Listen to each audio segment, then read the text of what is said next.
This morning, Sky News hears from two men who arrived in Britain on student visas with no intention of studying or ever going home. And the Home Office can't tell us how many others have also abused the system and overstayed their visas. This morning, we'll ask the government why it appears to have lost control. It's Tuesday, the 1st of August. Souza arrived in the UK on a student visa. Now he's cutting grass and being paid with clothes. Immigration lawyers claim to us the system has collapsed, but we can't verify that because there's no available data for the past 3 years. Also ahead, one of the strongest storms to hit China in years causes flooding in Beijing. 11 people are dead. A Moscow skyscraper is hit by a drone attack for a second time. Cheaper fizz, but a bottle of red or white wine will cost an extra 44 pence from today because of changes in alcohol duty.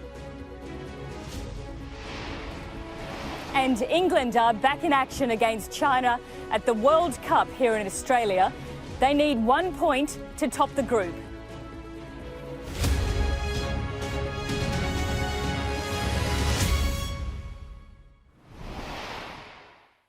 Hello, good morning. One of Rishi Sunak's 5 pledges when he became Prime Minister was to make sure that people who come to the UK illegally would be detained and swiftly removed. Well, Sky News has spoken to 2 men who've done exactly that, coming into the country on student visas without any intention of studying or ever leaving.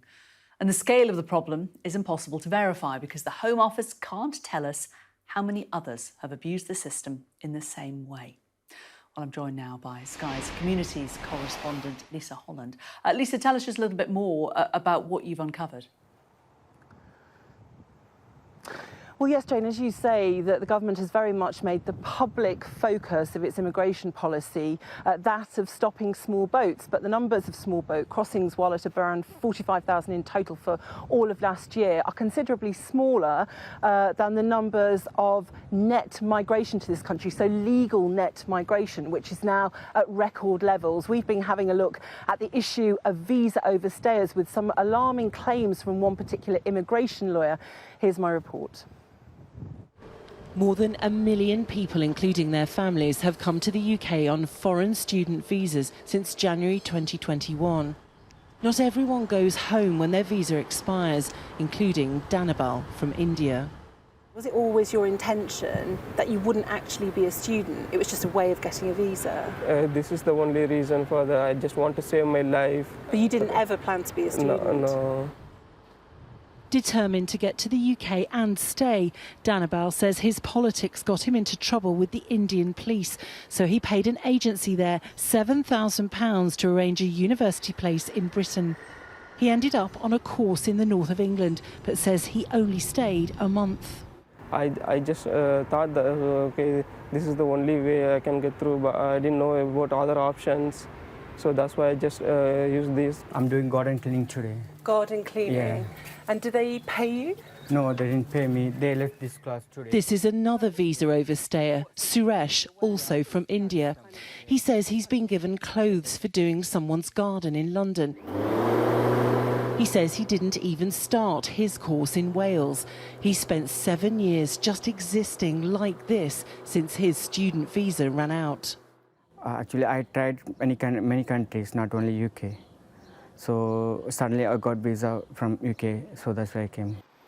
Most students who finish their studies go home, but it's been 3 years since the last data was released on those who overstay their visas. In the year to March 2020, thousands of students were among the 83,000 people who came on work, student, tourist and family visas with no record of leaving Britain. We asked the Home Office for more up-to-date figures, but they said none are available, which means we have no way of knowing exactly how many people came to the UK over the last 3 years on these kinds of visas and failed to leave the country when their visa expired. But in East London, an insight into the scale of visa overstayers from those being asked for help. It is a significant problem at this moment. Immigration solicitor Vasuki Murahathis says calls are up 50% over the past 12 months, and she has a damning indictment of the mechanisms in place to find and send overstayers back. The immigration system is really collapsed. They are not keeping up to date. Some people, they are coming knowingly that they can overstay and no one can do anything. The Home Office has warned those who overstay they have no right to remain and says they should be in no doubt of the government's determination to remove them. Well, Lisa, what is the government saying about this? Yeah, I mean, the government is, of course, pointing out to people who make a choice to overstay their visas that it's against the law, unnecessarily costs the taxpayer money, and is unfair on law-abiding migrants who come to the UK through legal channels. But the claim set against the government, certainly from immigration lawyers, is that there is this sense amongst some within the visa overstaying community that not enough is simply going to be done to try to track them down. Of course, the Home Office says it carries out regular raids and that people will, of course, be sent back to their country of origin if they are found to be visa overstayers. That has to be said that return figures are very, very low from the UK to other countries. I think the overall significance, though, of course, is that the UK government has made the stopping of small boats this high-profile pillar, one of the main pillars of the Rishi Sunak government. And yet, separate to that, you've got legal net migration, as we've been saying, at record levels in this country. And certainly, for very many people, that should be the focus instead, and looking at issues such as those who overstay their visas. Lisa, thank you. 11 people have died in a storm that's caused flooding in the Chinese capital Beijing and other cities in the region. Well, let's talk to our Asia correspondent Cordelia Lynch. Cordelia, how bad is this getting? Well, this is the worst that Beijing has seen in more than a decade. It is the 5th typhoon of the year. This is the remnants of Typhoon Doksuri. And you're seeing widespread damage. As you say, 11 people have died, 27 are missing, but also 31,000 people have been evacuated. It's triggered landslides, a flood reservoir storage unit has been used for the first time in 25 years. You've got these massive sinkholes emerging, rescues as roads are completely submerged in water. They've also triggered the red alert system in Beijing for the first time since it was introduced in 2010. But it's not simply the capital, which is dealing with a lot of trouble, lots of supplies like food now being delivered by helicopter, but it's also the east of China. We're seeing in Fujian, for instance, really challenging situation there for people. You're just seeing these catastrophic aerial images of whole districts completely submerged in water now. President Xi Jinping has told authorities to try and minimize the casualties. But it's not just this typhoon that there's concern about. Another one on its way in the coming days, that's Typhoon Kanun.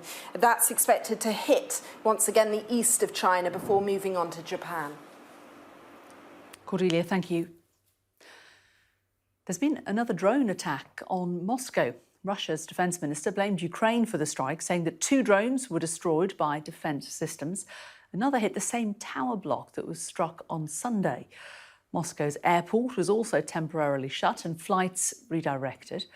Well, I'm joined now by former Air Vice Marshal Sean Bell. Sean, do we know for certain that Ukraine is behind these attacks? Good morning, Jane. Ukraine never claims credit for such attacks, but if you look at the planning, the equipment, everything else that would be required for it, it almost certainly is Ukraine. I think it's an interesting coincidence that it struck the same building, but maybe that's more of a coincidence if it was on a flight path to its intended target. I think what's fascinating about this is Zelensky clearly wants to take the fight to Moscow. One of the ways of winning the war is on the battlefield, but the other way of doing it is to remove Putin's will to continue to fight like this. Now, the West won't provide the weapons to take this war into Russia itself for obvious fears of escalation. But President Zelensky is clearly doing everything he can to raise the profile of the fact for wealthy Muscovites that they're in a battle. Now, can you imagine this was central London? It might not be significant damage, but it wouldn't half cause a bit of panic amongst Londoners. And it feels to me a little bit like if you're out at a picnic in the summer and the wasps are just around you irritating, they're not going to stop you having a picnic, but eventually they can just prove so persistent that you have to leave. And I think that's what Zelensky's doing here. He's just literally keep pinpricking away at President Putin and causing and undermining his support base in Moscow, because tactically these attacks aren't significant, but psychologically they're amazingly powerful, particularly in the capital city. Sean, thanks a lot. Well, Ukraine is the focus of the latest Sky News Daily podcast. Host Neil Patterson looks into the Ukrainian president's warnings that the war is coming to Russia and Vladimir Putin's vow to look closely at a peace plan put forward by African leaders. You can scan the QR code on your screen now to listen, and you can subscribe wherever you get your podcasts. The Taliban has called for its central bank assets to be unfrozen at a meeting with senior US diplomats in Qatar. It's the first such meeting since the group retook power in Afghanistan 2 years ago after US-led foreign troops left. The State Department said it was open to more talks. A crane has collapsed on a highway construction site in a city just outside Mumbai in India, killing at least 16 people. The crane was part of a huge project to build a highway and high-speed rail bridge. The actor Angus Cloud, who is best known for his role in the HBO series Euphoria, has died aged just 25. His family say Cloud, who had struggled with mental health issues, was devastated by the loss of his father last week. A giant flashy X sign showing off Twitter's new name has been removed from the company's San Francisco headquarters after complaints from neighbours. Building inspectors say that the sign went up without permission, so they are looking at whether to impose fees. The British Retail Consortium says food price inflation has slowed to its lowest level this year, but it is still in double digits. Food prices were up 13.4% in July compared to the same month a year ago, which is down from more than 14.5% the month before. Those rises were driven mainly by better prices for staples like oils, fish and breakfast cereals. And the British Retail Consortium says overall shop price inflation slowed to 7.6%. Leading the cuts were clothes and footwear, as retailers offered better discounts to attract shoppers in the wet weather. Well, meanwhile, the price of most drinks has risen today under a shake-up of the way alcohol is taxed. The new system taxes all alcohol based on its strength, replacing the previous categories of wine, beer, spirits and cider. Well, political correspondent Ali Fortescue is here. So it's all going up, but some of it's going up more than others. Yeah, that's right. Look, it's a pretty big shake-up, and it does mean that most drinks are going to be more expensive. This was meant to happen back in February. It was paused because the cost of living alcohol duty has been frozen since 2020, but now we are having this big shake-up, and it is basically means that higher percentage alcohol drinks are going to be more expensive or taxed more than lower alcohol drinks. I think we can run through a few of those drinks and the kind of costs. Under the new regime, the more alcohol, as I say, the higher tax. Beer will cost 4p more in shops, but there's no change to the price in pubs. There's good news for Prosecco lovers. A bottle of sparkling wine will drop by 19 pence, but a standard bottle of red or white wine will set you back an extra 44p. As for spirits, it's even higher.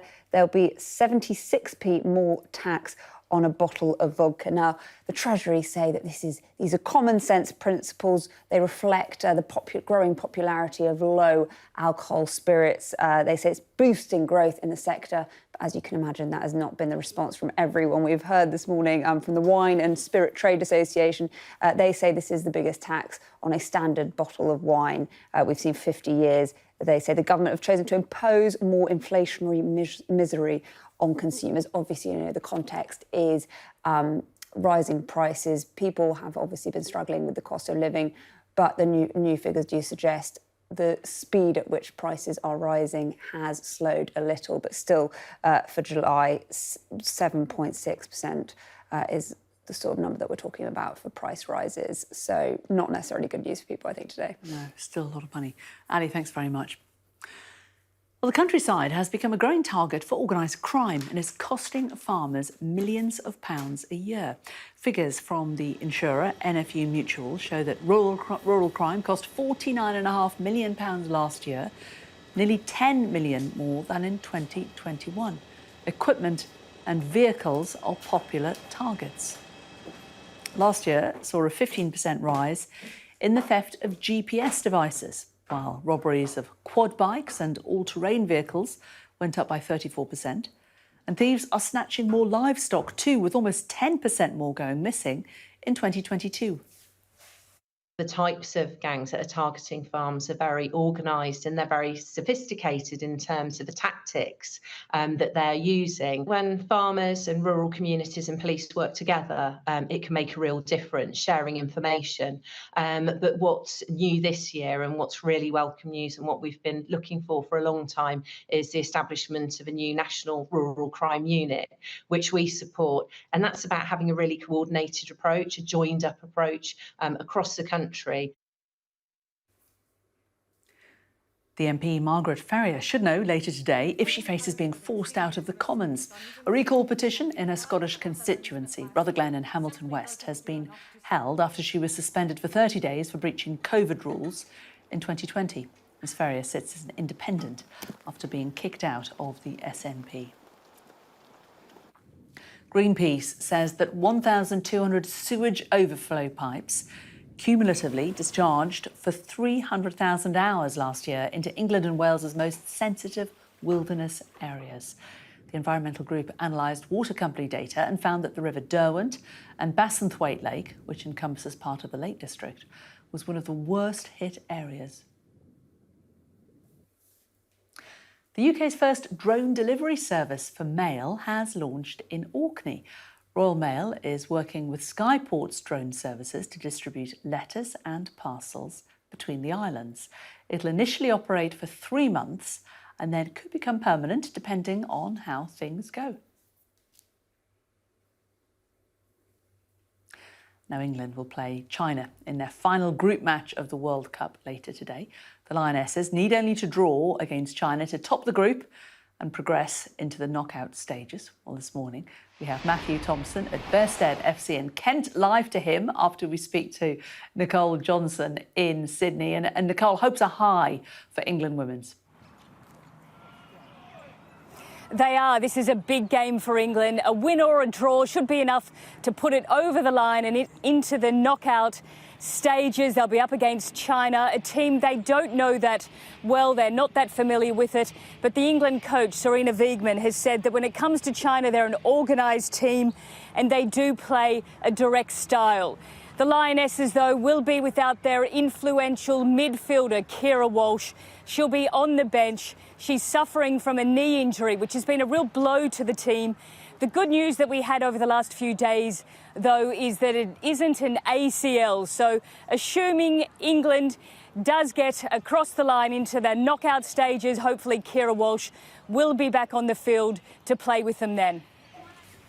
Nicole, thanks. Matthew Thompson's at Bearsted FC in Kent. Matthew, they're going to be watching it there closely, aren't they?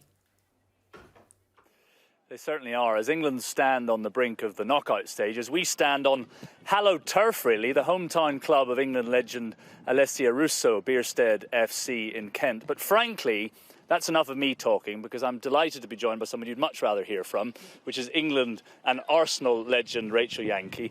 Rachel, look, first and foremost, I want to ask you, as someone who's been there, done it, how do you assess England's performances so far? Warming up? Do they need to do a bit more? I think you always need to do a bit more, especially when you're not scoring loads and loads of goals as we know this England team can do. But in group stages, you just need to get wins. And today, I know we can go for it. We'll be all right with a point, but we've got to go for the win. And that's it, isn't it? Group stages are, in some ways, just about getting through, and once knockout stages, anything can happen, right? But do England, here we are on, as I say, Hello Turf, the home of Alessia Russo. You know, she's a well-known scorer. Does she need to start scoring more? Does England need to start scoring more? Yeah. 2 1-0 wins so far? Yeah, I think, you know, we want them to just get through, to be honest. But anything will if do. Alessia Russo scores, you're going to hear these guys over here go crazy. I mean, this is a hometown club. This club really has survived because of the National Lottery Fund that's given them 10 grand to keep the club growing in over the pandemic. So, you know, we want to see more grassroots football teams. We want to, you know, hopefully see the future Alessia could be playing right behind us. Who knows? Keep your eyes peeled, exactly. Yeah, so Rachel, thank you ever so much for that. That's great. So look, all eyes will be on the England team at about midday. They'll be watching it here and we'll be joining them. Check in with us later. We will do. Matthew, thanks very much. Well, still to come on Sky News Breakfast at 7:30, I'm going to be talking to a farm manager about rising rural crime and the impact that it's having on countryside communities. Also this hour, Emma McClarkin, the head of the British Beer and Pub Association, will be on to discuss her industry's plea to the government as alcohol tax changes take effect today. And Labour's Shadow Justice Secretary Steve Reid will be here a little after 8 o'clock. But right now I'm joined by the Transport Minister, Richard Holden. Very good of you to come in. Thanks a lot for joining us today. I wondered if we could kick off by asking you about our Sky News report. I don't know if you've had a chance to see it. We found that some people are abusing the student visa system and coming here with no intention of studying and overstaying their visas, no intention of going home either. Why are we not monitoring or checking those coming in this way? Well, I think this is one of the reasons the government's introduced some of those reforms recently to really tighten up those student visa routes, because there has been concern around this area for a while, exemplified by your reports today and your investigation. We have to tighten up these routes because you're absolutely right. People should only be coming on student visas to study here in the UK. There is an important part that the UK plays. You know, near my own constituency, got the University of Durham, a lot of international students go there. But we've got to be in a situation where the people coming here are coming here to study. They're not trying to use it as a backdoor way to get around the immigration system. And that's why the government's taken pretty strong action in this area to particularly tighten up those friends and family coming with students, which has been a real issue. And I think is exemplified more broadly by your report. Doesn't seem to be having much effect, though, does it? Because those that we've spoken to say that essentially they know that there's no way anyone's going to try to track them down. Well, I think there has been a big change on this in literally the last few months, in which students will no longer be able to bring family with them in the way that they could before, which was basically a backdoor route to entry, with those master's degrees and undergraduate degrees no longer being able to bring family with them. I think that's a big, significant change, which will hopefully try and address. This is a major issue, because it's something that I think everybody cares about, people trying to get around the rules, which everybody else has to go by. But you don't know if it's a major issue, do you? Because you don't have any figures. I mean, we tried to get figures from the government to say how many are here illegally, how many are you trying to send back to the countries they came from, and actually the government doesn't know because it couldn't give us the figures. Well, we know it's been a big issue because so many more have been trying to bring family with them, whereas before often students, sticking by the rules, would come on their own. Very few were bringing family and relatives with them. That's not been the case in the last couple of years, and that's why the rules have been tightened, and we need to keep doing more in that direction, because we can't be too vigilant. We have a proper immigration system, which is a points-based immigration system, which means that people come to the UK when we need them, if they're in those key areas, or if they're going for a job which we can't fill by any other means. But I think it's only fair and right that everybody goes through that system if they wanted to come and work in the UK, not try and bypass it by using study visas. And I suppose there may be some of those who do come here and abuse this system that you may want to get to leave the country, and you may want to find accommodation for them. And the Bibby Stockholm still is not up and running. This, of course, is the barge that's been brought to the UK. There have been delays about when it was going to arrive. It's a month late. 2 other boats had to be returned after you couldn't find anywhere for them to dock. The housing of people in RAF Scampton is delayed again. when is the BB Stockholm going to be up and running? Well, it's going through its final checks at the moment. It's right that we have whatever accommodation we provide is safe and secure as well. Those, I can't put a time frame on it. So is it safety concerns that's delaying? But it's going through final checks at the moment, and that's with anything you'd want them to be properly checked out. But no time frame is. Well, the checks are going to take as long as they're going to take. It's important we get these things right, and it's similar with the Rwanda scheme. It's something that we've been really pushing on to try and get people out of the UK who have no legal right to be here. But there's a court process there, and I can't determine what that process is. But what the clear message from the government is that we want to tackle these issues around illegal migration. I've been voted 72 times in the last few months against the Labour Party, who did everything they could to water down those measures. I think it's really important that the people see a government in action. Yes, these things take time. Yes, we're being fought every step of the way by both the opposition and their friends in the legal community as well, trying to frustrate our efforts to get illegal... So are you blaming the Labour Party for the BB Stockholm? To get illegal immigration under control. And we have just a very different point of view on it to the Labour Party, and I think it's really important that we take every measure possible, whether it's trying to get the Rwanda scheme up and running, whether it's sorting out new accommodation, because I don't want to see people in hotels.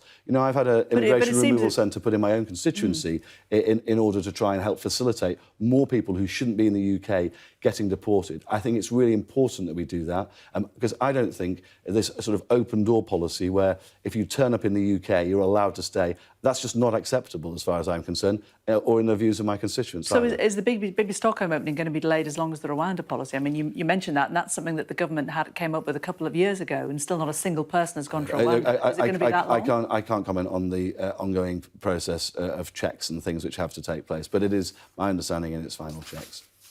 Okay. Changes to the alcohol tax today. Wine and Spirits Trade Association says it's the biggest rise on a standard bottle of wine in 50 years. We're right in the middle of a cost of living crisis. Is this something that the government thinks is really important? Well, just on that, actually, for a lot of wine, it will actually be cheaper. For example, for Prosecco and things like that, things around under 10% particularly, those will actually be cheaper, up to 91 pence a bottle cheaper than under the current situation. Yes, what we're doing now is changing the system so that basically the more alcohol in a drink, the more tax you pay. That wasn't the case before. We'd had this labyrinthine, Byzantine system with 16 different alcohol taxes on different products. Now it's going to be that clear, the more alcohol in, the more you pay. But for a lot of drinks, which are very popular, such as pre-mixed G&Ts in cans, such as Prosecco, and those are going to be actually cheaper. And the other thing we've introduced, which is something I campaigned for as a backbencher, is to introduce the draft beer duty relief. And that means there's 38,000 pubs in the UK today won't be seeing that duty rise, because we're actually going to have less tax on pints you get from behind the bar than in supermarkets. And that's been a real issue for a lot of publicans for a long time.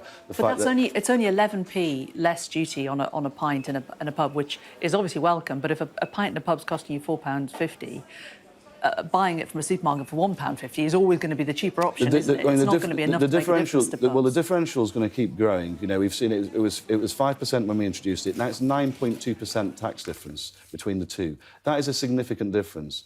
And if you ask any publican, is a 9.2% tax cut on draft beer worth having, they will tell you, yes, it is. And I want to see us doing more of that, because pubs are such an essential part of our community. We can only do this now we've left the European Union, because before then we had to have tax levels at the same wherever the retailer was. But this British pubs guarantee, where we're saying we're not going to see the price of a pint going up exponentially, I think is the right thing to do, because I want to encourage people into our pubs and clubs. It's so important for our hospitality sector. We've been really hammered over the last few years, and also really important for things like, my first job was in a pub. A lot of people here will have worked in hospitality as their first jobs, and I want to see them up and down the country, not just surviving but thriving, and that's why it's so important we have this lower draft beer duty on beer sold and cider sold in our pubs. OK, well, we're going to be talking to the pub industry a little later on and find out whether they think that 11p duty difference is going to be enough to save their pubs that have really been affected by COVID and cost of living. Richard Holden, Roads and Local Transport Minister, thank you for coming in. Appreciate it. Right, let's get a quick look at the weather. Warm memories wherever you go. The weather, sponsored by Qatar Airways. Well, the next few days will stay rather cool and unsettled, with a stiff breeze bringing showers or more prolonged rain to many. Mostly mild and dry now, although windy in the south, but central parts are rather grey and damp. Southwestern coasts have a few showers as well. The morning looks fine for many, but Northern Ireland, southern Scotland and northern and eastern England, cloudy with rain in places. The weather, sponsored by Qatar Airways. Well, you're watching Sky News Breakfast. Coming up, we're going to talk more about the cost of a pint, and also we'll talk to a farm manager about rising rural crime as gangs target machinery and GPS kids.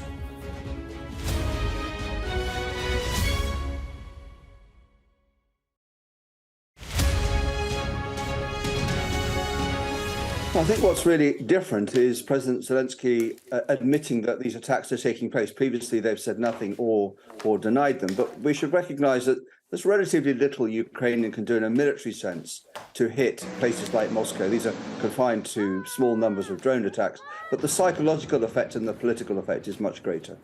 And I think we should see this in the context of a ramping up of this phase of the war. We're expecting to see at some point fairly soon the major Ukrainian counteroffensive take place if they judge they can make it work. We've seen Russia dialing the heat up considerably on Ukrainian grain exports, and now we've seen the government of Ukraine saying they are going to hit Russia, despite the restrictions imposed on them by many of their allies. So we're in a rather critical phase of this war, I think. I think there are two aspects to this. The first is Ukraine has done a very good job of keeping Western public opinion on side, and it would know not to punch down in a way that Russia has in many ways. But the other aspect is that these attacks on Russia may appeal to Ukraine, but they're likely to harden opinion in Russia. So they need to be careful that it doesn't become a weapon that's turned against them.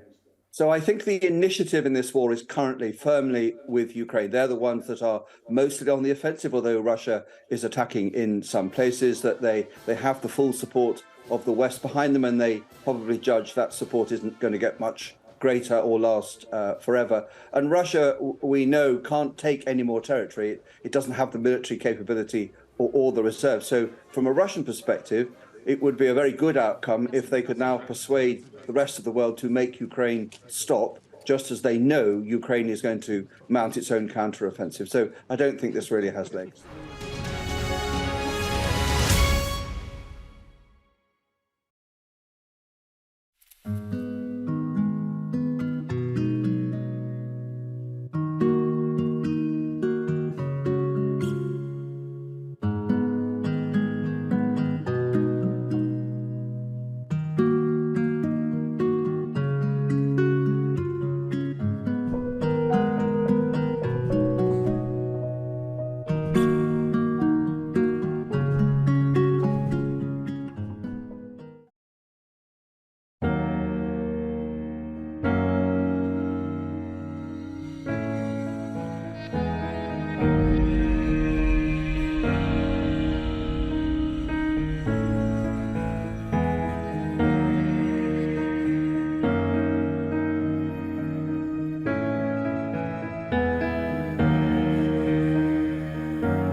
You're watching Sky News Breakfast. Our top stories this morning. Sky News has spoken to two men who came to the UK on student visas with no intention of studying. The government told this programme that the system needs to be tightened up.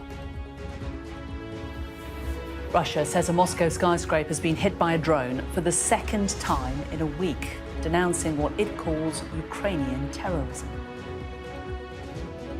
Changes in alcohol tax have taken effect. Most drinks will cost more, but the government says consumers and businesses will be better off from a simplified duty system.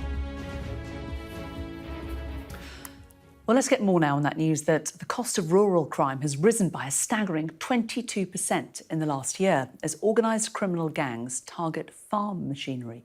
New data released by NFU Mutual shows that rural crime cost the UK around £49.5 million in 2022 alone. Well, for more on that, I'm joined now by Glenn Buckingham, who's farm manager at Hill Farm in Framsden. Glenn, lovely to talk to you. Just tell us a little bit about what's happened to you on your farm.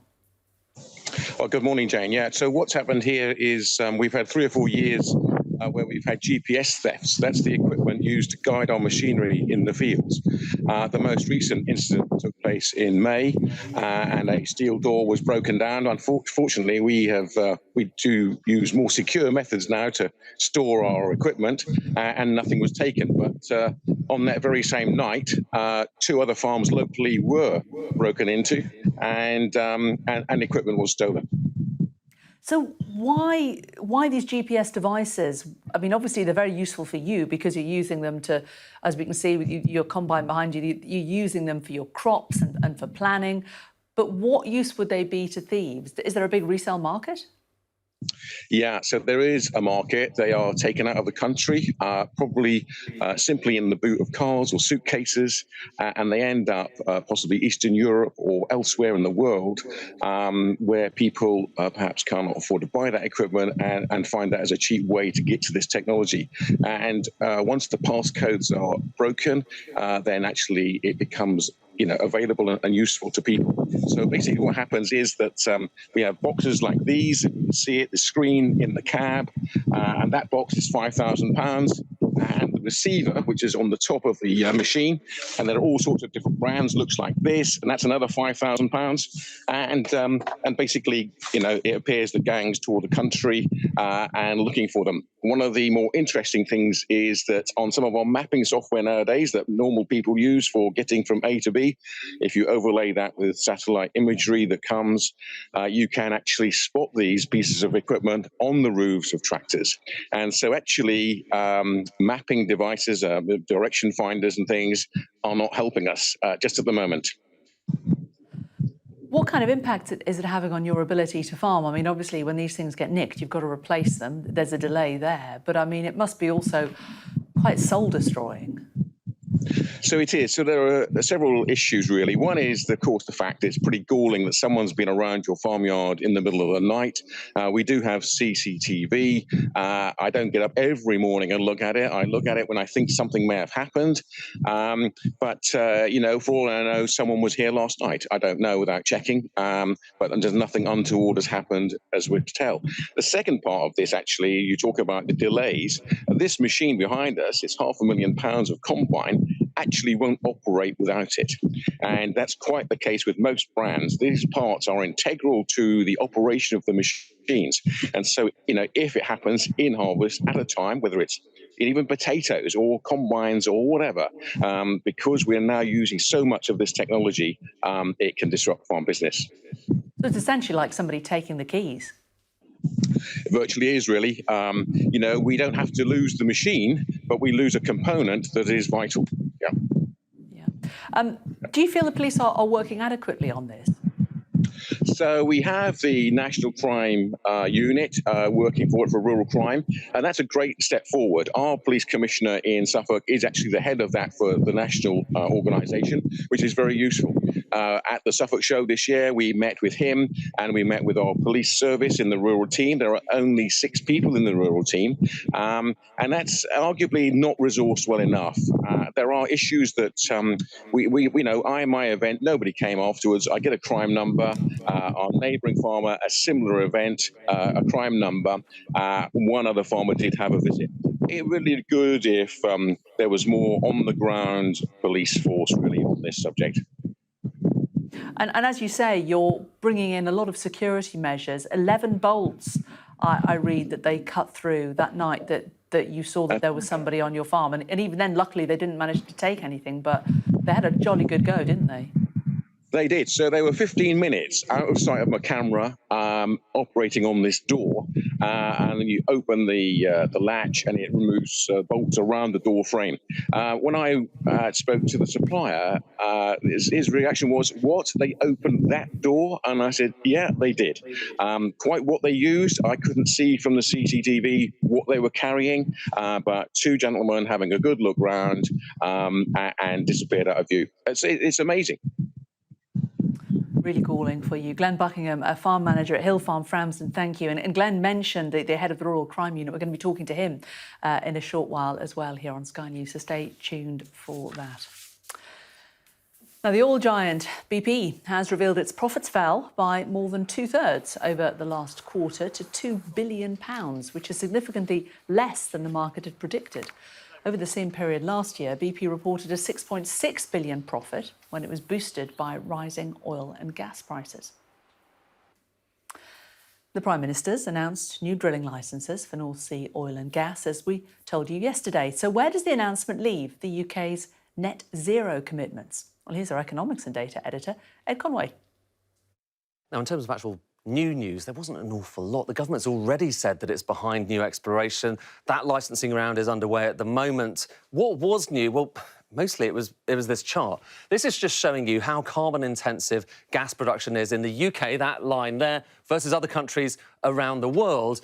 And look at this, OK? The higher the bars are, the more carbon is emitted when you're getting the gas out of the ground, shipping it across. And yes, the UK, logically, that gas is lower carbon because you don't have to ship it around or put it through pipelines. Arguing, of course, and that's the government's point, that you potentially need more of it. But that raises a question, how much more is there? And that comes back to this chart here. This is the key thing here, really. This is showing you domestic production of gas, and it's a similar story for oil in the North Sea, going back to the kind of turn of the millennium. And at that point, look, that kind of lump, it was very big, wasn't it? And actually, if you compare it to how much we were consuming and we consume in the future, we were producing more than we consumed. We were net exporters, but that has not been the case for the last few decades. This is a declining basin, as people in the industry call it. And look, we are now reliant on imports, mostly from Norway, to fill that gap. And that raises a question. Looking off into the future, because a lot of this is a projection, how much of a difference do you think it would make if you were to add on extra exploration? So we were really lucky and we get lots more oil and gas. Have a look at this. You might have to zoom in to actually see it. That's the difference. There, you can just about make it out. It's that kind of dark blue and red bit over there. All of this noise is over that little tiny slice, which won't make that much of a difference, frankly, to how much we're producing. But nonetheless, there's a lot of politics here. And, of course, this is very symbolic as well. That wasn't the only thing that was discussed today as well. There was also carbon capture and storage. And let me just show you, this is a useful way of looking at how this works. This is how much in the way of carbon emissions we're expected to have in 2050 if we kind of did nothing. And the whole point of net zero is bringing this bar down, making it smaller. And you can do that by electrifying everything. So you bring it down from about just under 600 million tonnes of carbon to kind of 366. You can do things like extra hydrogen. So extra hydrogen production, pretty expensive, pretty controversial, but that brings it down even further, 311 million tonnes. You can reduce the amount of demand for energy. That brings it even further down. You can do other things like change land use and so on and so forth. You can see how the bar, the carbon emissions, are coming down and down and down and down. However, you're still left with this tricky lump of about 100 million tonnes or so of carbon. It's tough stuff, essentially, to get rid of. Things like cement manufacture and so on. And that is basically where carbon capture comes in. It's all about sucking the carbon out of the chimney, out of the air, and putting it away, and therefore you get to net zero. That's the idea, but the thing with carbon capture is it's quite expensive, and you need to incentivise people to come in and do all of that carbon capture. And right now, the carbon prices, for instance, in the EU and the US are a lot higher than what you find in the UK, raising a question. If someone wanted to do more of this, would they go to the UK or would they go elsewhere instead? Ed Conway there. Now, how much would you pay for a disused stairwell in West London? Well, take a look at this. It's in Twickenham, and it's hoped it will raise at least £20,000 or more. It may sound slightly overpriced, but the advert mentions the potential to renovate and expand. It is a 3-storey building. It's an important point because of the average flat in this area, well, I would say starts at around £400,000, which is obviously a huge amount of money. So this might be a design project A makeover project for somebody?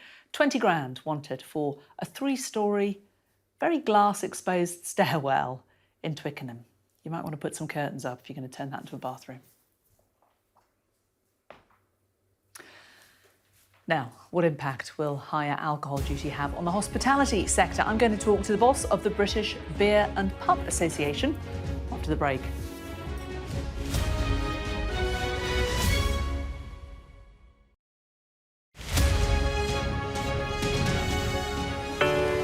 Big stories don't always come from big cities. I'm Lisa Dowd and I'm Sky's Midlands correspondent, and this is where I grew up. We can reveal that the driver who hit Harry Dunn is 42-year-old Anne Sakulas. Just met the president and we never thought we'd get this far. This is what they're up against, that the wind is the really big problem. It is back-breaking work and the smoke is thick.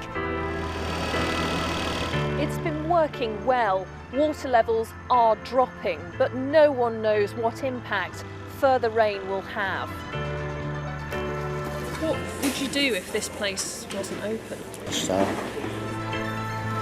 We take you to the heart of the stories that shape our world. It's really scary. We're terrified. In this community, I'm told that everybody knows someone affected by COVID. Hopefully this will be the last wave. I never knew they would make it. It's amazing. Change seems tantalisingly close in this corner of the UK. Wales was the first to introduce the plastic bag charge. This is my patch, my specialism. It's also my home.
Well, England's cricketers and fans said goodbye to Stuart Broad yesterday. As the rain fell at the Oval, it looked like the weather would deny England victory for the second Ashes test in a row, but the sun did eventually emerge and Stuart Broad produced a fairy tale end to his career, as our sports correspondent Rob Harris reports.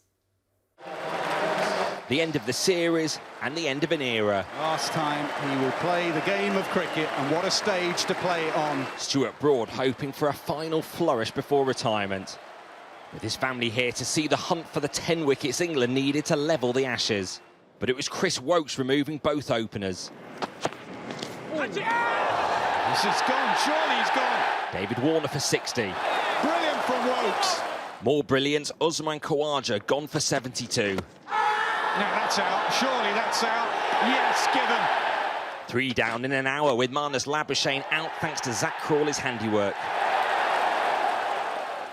But Ben Stokes' fumble while prematurely celebrating provided a reprieve for Steve Smith before lunch. Rain delayed the return by 2 hours in a series where the weather might well have lost the urn for England. The welcome sight of sun. Runs were Australia's priority, 146 from victory and racking them up. Time for England to get going. Yeah! Time for Chris Woakes and Moeen Ali. taking 5 wickets for 30 runs. England back in control. Oh yeah, they're just falling like dominoes here at the Oval, and it's Wokes again. With Broad then providing a fitting finale. It's done! 3 beautiful deliveries from Stuart Broad. Taking the final 2 wickets, denying Australia a first series win here since 2001. He gets his fairy tale ending. 604 and final test wicket for Stuart Broad. When you make that decision to move on from the game, you sort of wonder what your last ball will be. So for to be a wicket to win an Ashes Test match is pretty cool. What a series to be a part of, and I generally feel like it's almost what Test cricket needed. You know, every player there who wears an Australian shirt and every player over there who wears an England shirt is a massive advocate for Test cricket and wants Test cricket to stay alive. He'll be disappointed not to have regained the urn, but for Stuart Broad, this really was the fairy tale finish to his career. A glorious career that ends with 604 Test wickets, the final ones, ensuring that this series was drawn. All after hitting his final ball for 6, Stuart Broad completing a thrilling England fight back from 2-0 down. But 6 weeks of tension and drama still ended again in Australian celebrations. Rob Harris, Sky News, The Oval. Now, good news for Prosecco lovers. Changes in duty mean the price of sparkling wine is coming down, and if you drink in a pub, a pint of beer is going to stay about the same, but wine and spirits are going to become quite a bit more expensive. Well, joining me now is the Chief Executive of the British Beer and Pub Association, Emma McClarkin. And Emma, the government says that they are simply pegging duty to the alcohol by volume amount that the drink has, which sort of makes sense, doesn't it? Well, our duty system has been long overdue, this reform, and linking the beer duty that we pay or alcohol duty to the strength is a really positive move forwards, and it will incentivise brewers to brew lower strength beer and recognise the role that they play in moderation. So that is a positive step today. And of course, we've seen the draft discount introduced at the taps in our pubs as well.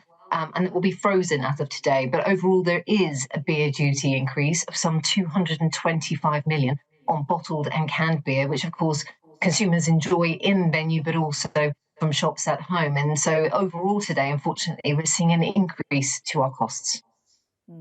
And this 11p effective reduction in the price of beer, but it's not a reduction. It just means that they're not having 11p whacked on the price. I mean, is this really going to make much of a difference to pubs? They're really struggling at the moment, aren't they?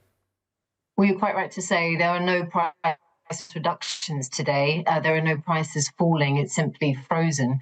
And given all the experience we've had over the last 3 years, and particularly at this moment with the cost inflation, there is simply nothing there to pass on to the consumer. We still have an extraordinary taxation for beer in this country. You still pay 11 times more beer tax than they do in countries like Germany, for example. And this is something that we need to readdress. You know, we cannot keep absorbing these costs. On average, on food and drink has gone up 24%, and an average pint of beer has only gone up by 12%. We're doing everything we can to absorb those costs, to shield the consumers from that, to keep it affordable. But there's only so long that can go on for. So we need the government to commit to no further increases in duty, adding no more cost to our brewers and our pubs.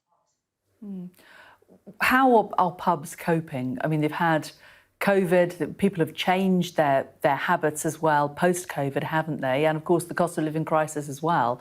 The difference between, you know, a pint starting at about $4.50 in some pubs and $1.50 if you buy it from the supermarket, you can see where most people are going to vote with their money, aren't they?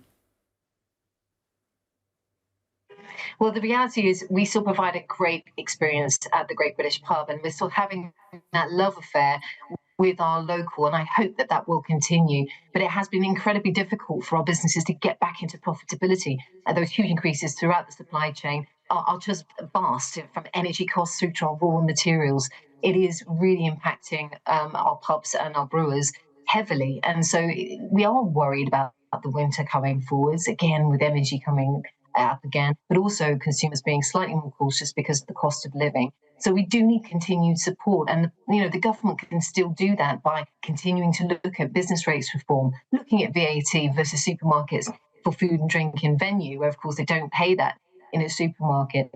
And then keeping beer duty low. It is so significant. 7 out of 10 alcoholic drinks sold in venue are pints of beer. And that is why we need to continue calling to lower that beer duty. Would you like to have seen the government do more to reduce it? I think they need to commit now to no further increases in the coming months. We're looking ahead, perhaps potentially to an autumn statement and then a spring budget, and things can creep up and things can actually be added on to the cost of doing business. And I'm very concerned that moving forwards, people will simply not be able to turn a profit. Those businesses will not be sustainable.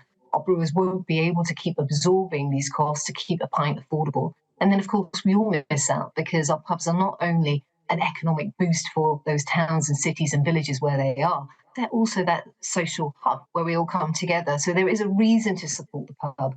And I hope that the government take that opportunity to continue to recognise the role that we play in our communities up and down the country. OK, Emma McClarkin, British Beer and Pub Association Chief Executive, thank you. Let's go look at the weather. Warm memories wherever you go. The weather, sponsored by Qatar Airways.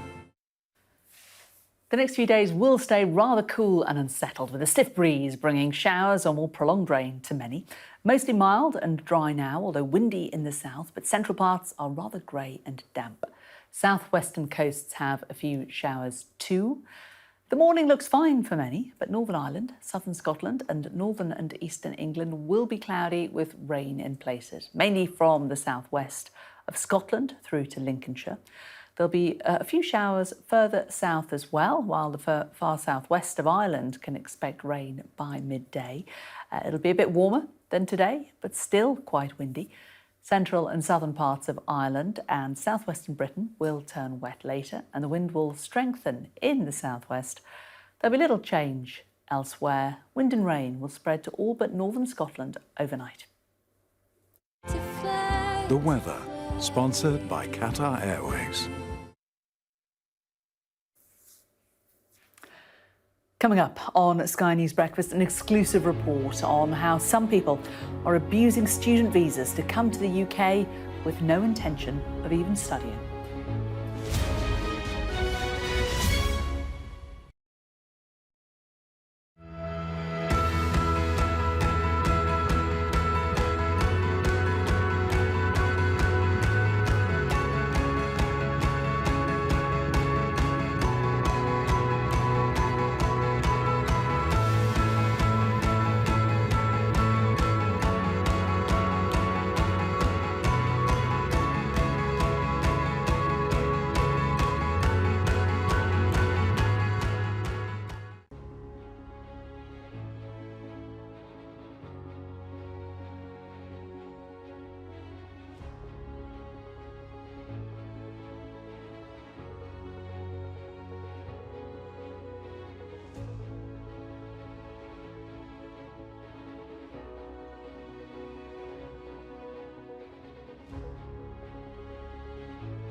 Hello everyone, it's 8 o'clock.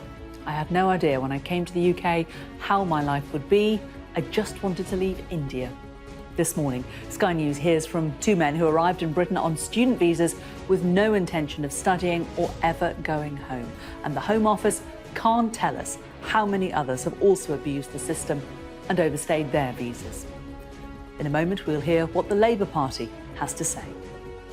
It's Tuesday, the 1st of August. Suresh arrived in the UK on a student visa. Now he's cutting grass and being paid with clothes.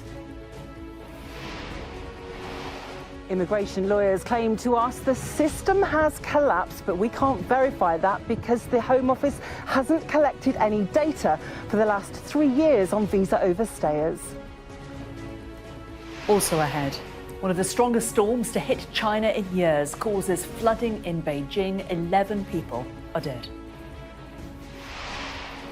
A Moscow skyscraper is hit by a drone attack for a second time.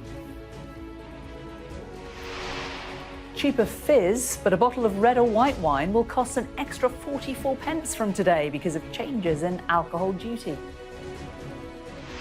And England are back in action against China at the World Cup here in Australia. They need 1 point to top the group.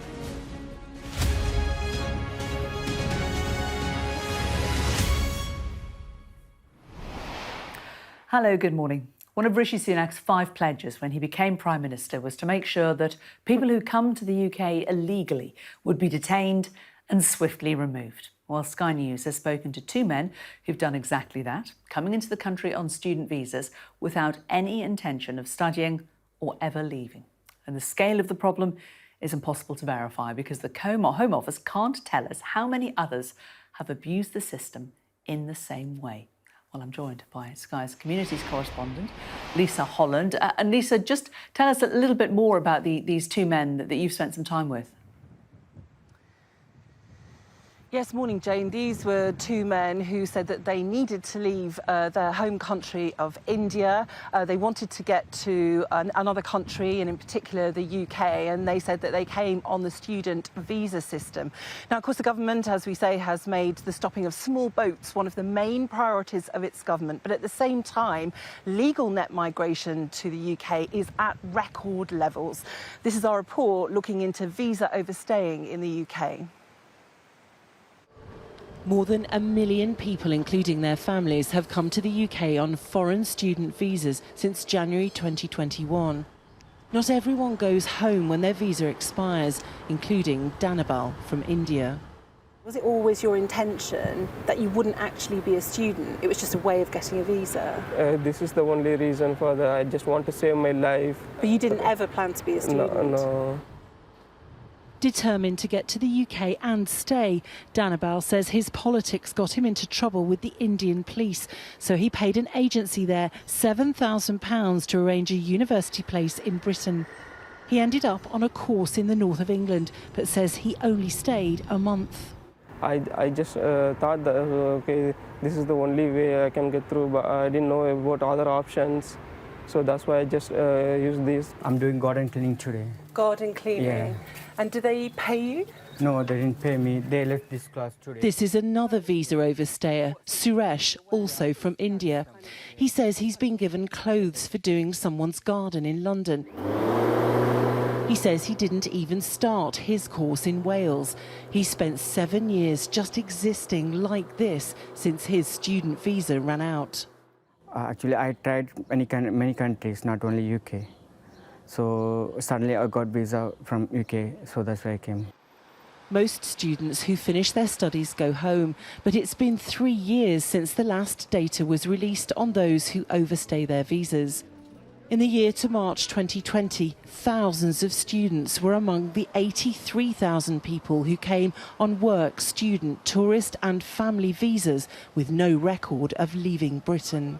We asked the Home Office for more up-to-date figures, but they said none are available, which means we have no way of knowing exactly how many people came to the UK over the last 3 years on these kinds of visas and failed to leave the country when their visa expired.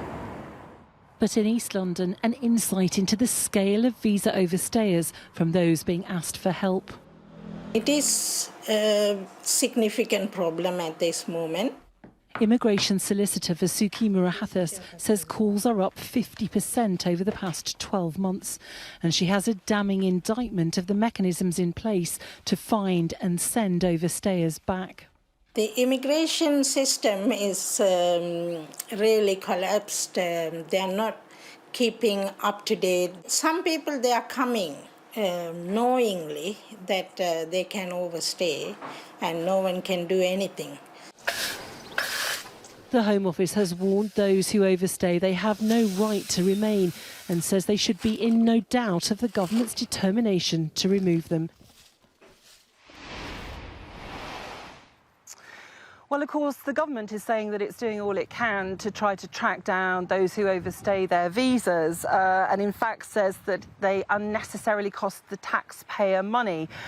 But the fact remains that net migration is at record levels. The government has been trying to close what it calls a loophole over recent weeks by trying to change the law so by relatives of students can't come with them, certainly on some schemes, tightening up in that respect. So there's less of an incentive, if you like, for people to want to stay in the UK. But I think the reality is, as you heard from that immigration lawyer there, there is this sense amongst the immigration lawyer community, certainly some of the people I've been speaking to, from what they're hearing, that people believe they can live outside of the system increasingly, although of course that means, as you saw the two of the people in my report there, having to resort to low-paid, cash-in-hand work to exist within their own communities. Lisa, thank you very much. Well, as we just heard, the government told us this morning that the student visa system had to be tightened to stop people abusing it. But the Transport Minister, Richard Holden, couldn't give us any timescale on when a barge will be passed safe to house thousands of migrants. He said that the BB Stockholm is undergoing final preparations but hasn't yet received approval from local fire services in Portland and Dorset, where it's docked. It's going through its final checks at the moment. It's right that we have whatever accommodation we provide is safe and secure as well. I can't put a time frame on it. So is it safety concerns that's delaying? But it's going through final checks at the moment. That's with anything you'd want them to be properly checked out. But no time frame is. Well, the checks are going to take as long as they're going to take. It's important we get these things right. Well, I'm joined here in the studio now by the Shadow Justice Secretary, Steve Reid. Hi, Steve. Just on the subject of BB Stockholm, as we were talking about it, what do you make of the delay over its arrival, over safety concerns? Do you agree with the Fire Brigades Union? They've said it's reckless. Over the what, sorry? The BB Stockholm, the boat that we were just hearing about there. Yes. Well, I mean, the Conservatives are just failing on absolutely every single way in dealing with the huge numbers of asylum cases that are coming through at the moment. The hotels are absolutely chocker full of asylum seekers because they're failing to process these cases. Their Rwanda scheme just is never going to work. It's just a gimmick to grab the headlines rather than deal with the problem. And now we're seeing the same problem with the barge as well. What they should be doing, and what Labour has been proposing that we do, is you need to set up a cross-border police unit and work with our neighbours across Europe to tackle this problem at source, which is people smugglers. That is who is responsible for the small boats coming across and the vast number of asylum seekers that we're seeing coming into our country. But since a decade ago, when we first started seeing some of these problems arise, there's been a drop by 1/3 in prosecution of people smugglers who lie behind this problem. So if we don't start to tackle that, as well as starting to process more of the cases that are in the country, then we will keep seeing a government failing time and time again to get a grip of the problem. What about I don't know if you had an opportunity to see that our piece that we were just running about people overstaying their student visas. Of course, this is slightly different to people smuggling, isn't it? It's a different kind of route into the country. The government doesn't appear to be monitoring the numbers. What would Labour do about it? Well, I mean, just to give you a sense of how far back this problem goes without being tackled, because I Googled it last night. When Theresa May was Home Secretary in 2011, she was talking about starting to tackle fake colleges and student visas that were being abused. That's 12 years ago. They've done absolutely nothing about it ever since then. Now, we do need to make sure that these fake colleges are not allowed to stay open in a way that the Conservative government has allowed them to stay open. But then we need to start processing applications properly and keeping an eye on what is legitimate and what isn't. And just to slightly widen the issue again, there have been 16,000 cases, I believe, where the government has itself identified asylum seekers who are not eligible to stay here and should be deported. Out of that 16,000, they've only removed 21. So the government is not doing what they need to do at any part of the immigration and asylum system, and that is why we're seeing it fail right across the system. Just wanted to move on to a story that's on the front of the Times today about shoplifters. As Shadow Justice Secretary, what do you make of the prospect of people who shoplift repeatedly being jailed? Is this a good use of the courts and of the prison estate? Well, we need to be properly stopping and prosecuting and punishing people who shoplift. But this system... So send them to prison? In extreme cases, when there is repeat offending, then I think you do need to look at prison. The problem is we've run out of prison places because the government hasn't built the extra places that they say that we need. But I went down and visited a supermarket in my constituency in South London at the request of the people who run it, because they were so worried about shoplifting and how nothing is being done about shoplifters. And what they told me is that the police said they will not come if there is shoplifting happening, and they were advised that if someone comes into that supermarket and steals things, to just let them get away with it so they don't risk provoking a fight. And because of that, there are people coming in and shoplifting to order. So they take orders for what they can sell, they come in there and they take it off the shelves, they wheel it out on trolleys in some cases, and they get away with it scot-free. This is lawlessness, and it's lawlessness that has been licensed by this Conservative government. So, of course, we need to get the police in there to start prosecuting them. If the Conservatives are serious about this, they would pick up Labour's proposals, which is to reduce the cost of procurement across all police forces by tying it up, generating enough savings to put 13,000 extra police back on the streets. Then there's a chance that a police officer might actually come when shoplifting is going on. After that, you have to prosecute and punish the people that are responsible for it. Before they go to prison, you'd probably start off with a lower level sentence, but even those are not being carried out under the Conservatives. But one of your Labour plans is to bring in people as detectives, people who've never actually been a bobby on the beat.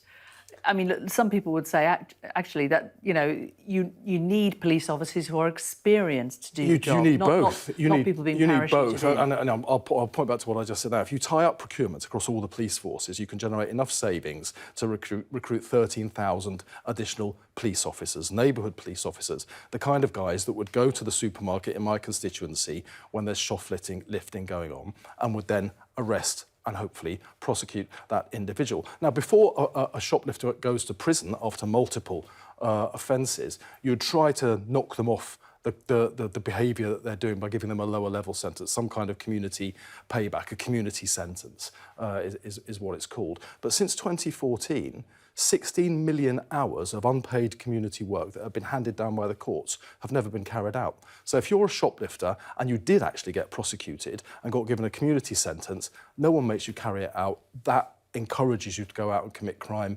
again, and then you get more and more shoplifting. So we're in some kind of doom loop when it comes to crime, because this Conservative government has gone utterly soft on crime and criminality right across the system. Steve Reid, Shadow Justice Secretary, thank you for coming in.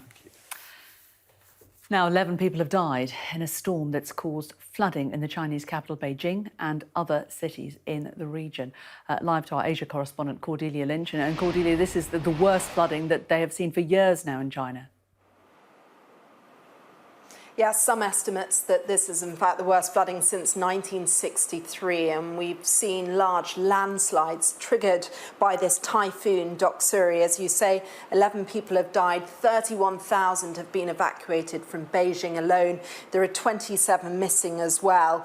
And we're seeing the aerial footage from within Beijing of cars submerged, but also particularly devastating images from Fujian in the east of China as well, where you just see entire roads completely overwhelmed. Now, the red alert was triggered for heavy rainfall. That's the first time that kind of colour-coded warning system has been used since 2010. We're seeing hundreds of mountain roads cut off as well, and the death toll is expected to rise. Now, China has struggled with 5 typhoons this year alone, and there is one more still to come.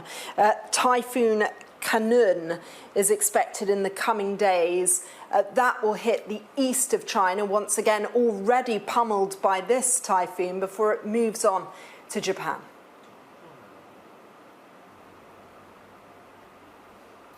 Cordelia, thank you very much.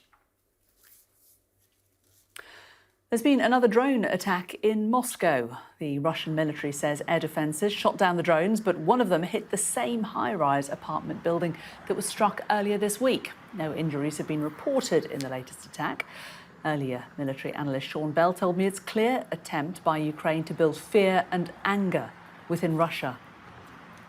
I think what's fascinating about this is Zelensky clearly wants to take the fight to Moscow. One of the ways of winning the war is on the battlefield, but the other way of doing it is to remove Putin's will to continue to fight like this. Now, the West won't provide the weapons to take this war into Russia itself for obvious fears of escalation, but President Zelensky is clearly doing everything he can to raise the profile of the fact for wealthy Muscovites that they're in a battle. Now, can you imagine this was central London? It might not be significant damage, but it wouldn't half cause a bit of panic amongst Londoners. Myanmar's military rulers have pardoned some of the many convictions against the former leader Aung San Suu Kyi. The clemency, linked to a religious ceremony, won't see her walk free from house arrest. The 78-year-old's been sentenced to a total of 33 years in house arrest since being ousted in a coup in 2021. The number of people who died in a suicide bombing in northwest Pakistan has risen to 56. A government official says that number could rise even further following Sunday's attack, which targeted a political rally. France is preparing to evacuate its citizens from Niger, according to French media outlets. The military junta that seized power has accused France, the former colonial ruler of the country, of plotting a military intervention to reinstate the president, Mohamed Bazoum. The British Retail Consortium says food price inflation has slowed to its lowest level this year, but it is still in double digits. Food prices were up 13.4% in July compared to the same month a year ago, down from more than 14.5% the month before. These rises are driven mainly by better prices for staples like oils, fish and breakfast cereals.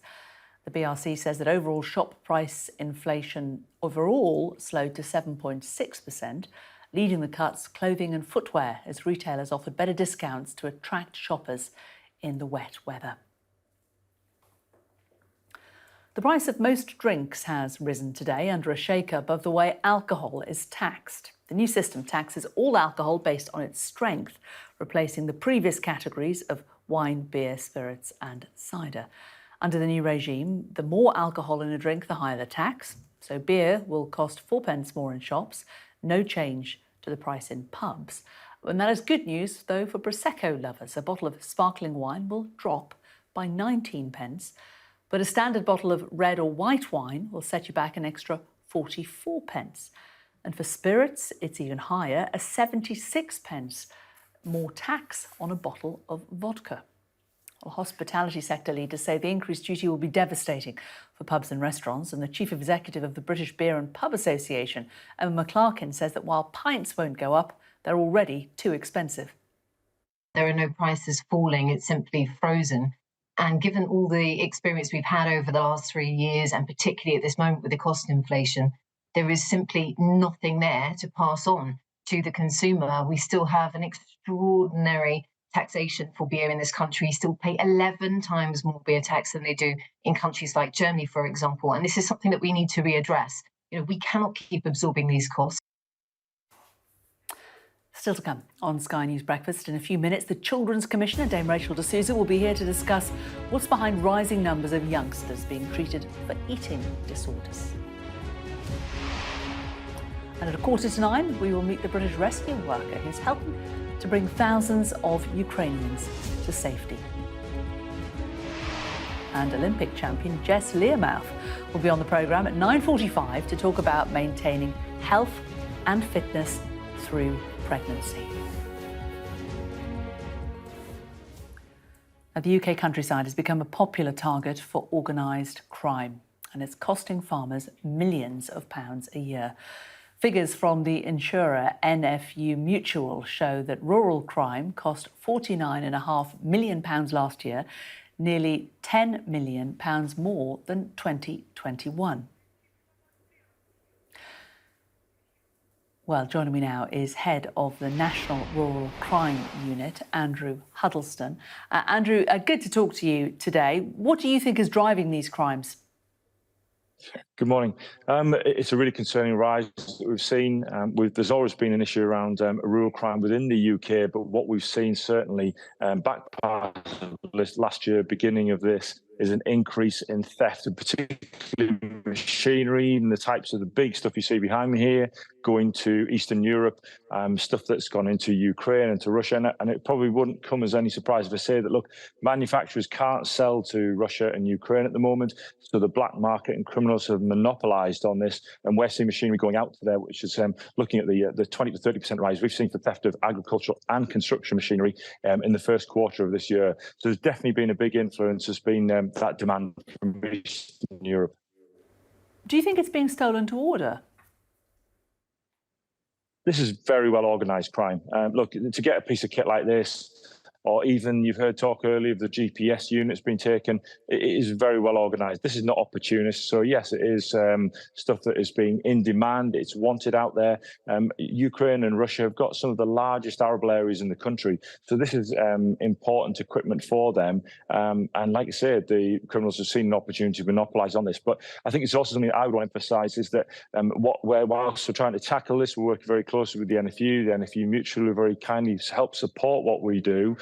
We need support from both the farmers to be part of their rural watch schemes, but we also need support from manufacturers because unfortunately some of the machines, not the likes of the John Deere behind me, but some of the manufacturers, the security on their machine is woeful, and it's just not right that a likes of a quad bike can be started with a screwdriver, or some of the big expensive tractors can be started with a universal key, so one key that fits all.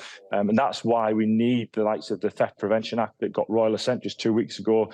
We shouldn't have needed to get this, but I believe the manufacturers should have done this anyway, certainly some of them, not all of them.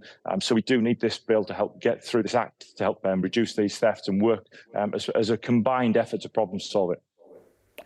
What more can the farmers themselves do? Because, as you say, we spoke to a farmer an hour ago and he'd had 11 bolts cut through and a really secure, big, thick steel door broken down.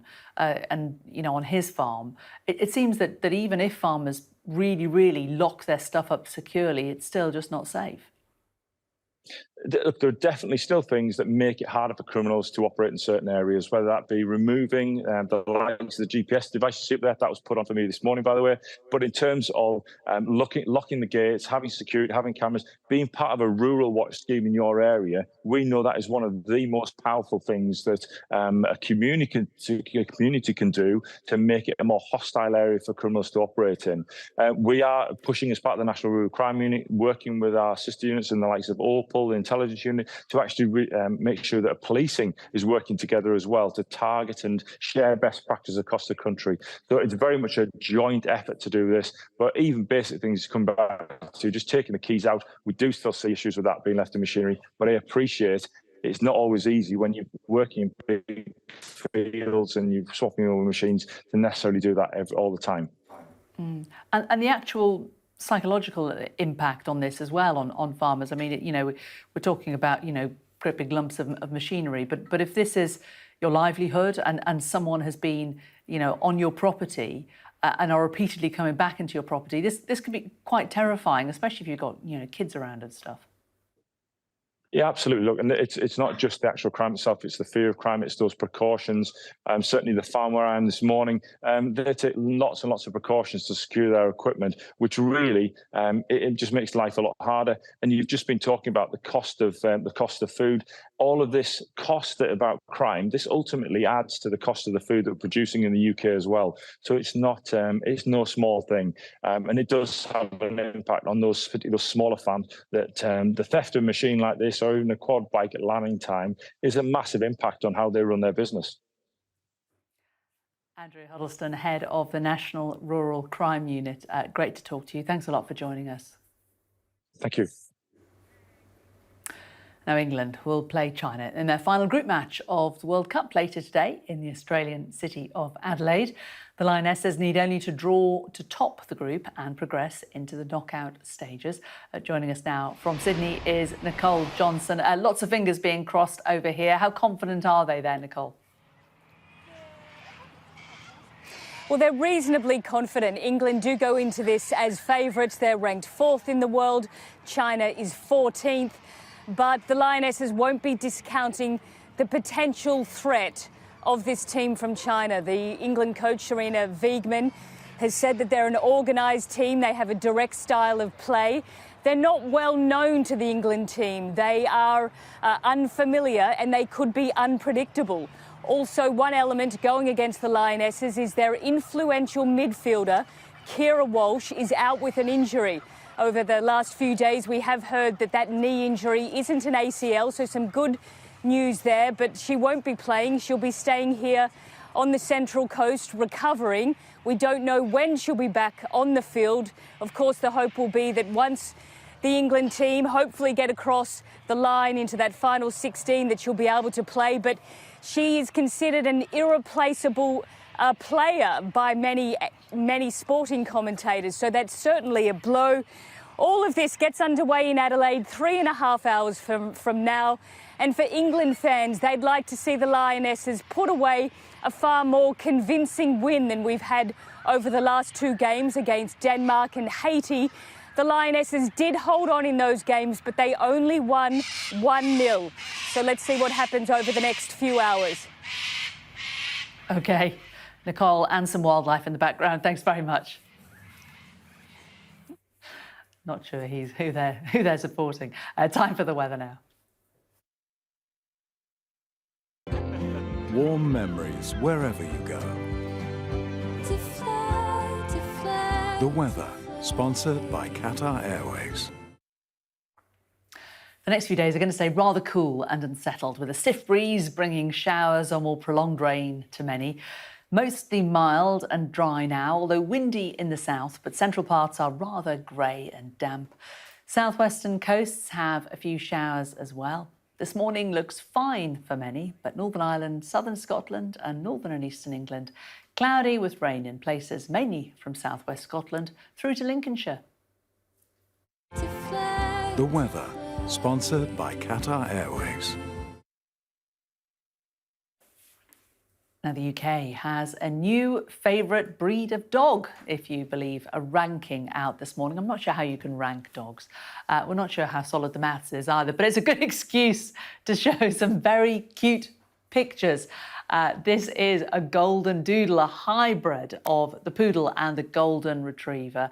Pets for Homes has made this bold claim based on reviews of its rehoming website last year. So this is the dog that most people search for. It says Golden Doodles had the most hits, just ahead of Maltipoos, which are a mix of Maltese and miniature poodles. Golden Retriever's clearly the winner, as far as I'm concerned, though. As a Golden Retriever owner, you're watching Sky News Breakfast. Coming up, we are going to be talking to the Children's Commissioner for England, Rachel de Souza, and this is about worrying new data on eating disorders among children. What can be done about it?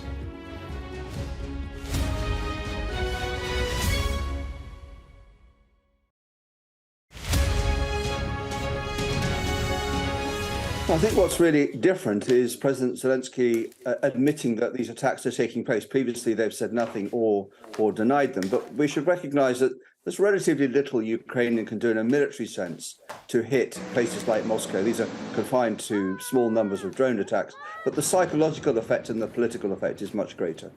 And I think we should see this in the context of a ramping up of this phase of the war. We're expecting to see at some point fairly soon the major Ukrainian counteroffensive take place if they judge they can make it work. We've seen Russia dialing the heat up considerably on Ukrainian grain exports, and now we've seen the government of Ukraine saying they are going to hit Russia, despite the restrictions imposed on them by many of their allies. So we're in a rather critical phase of this war, I think. I think there are two aspects to this. The first is Ukraine has done a very good job of keeping Western public opinion on side, and it would know not to punch down in a way that Russia has in many ways. But the other aspect is that these attacks on Russia may appeal to Ukraine, but they're likely to harden opinion in Russia. So they need to be careful that it doesn't become a weapon that's turned against them.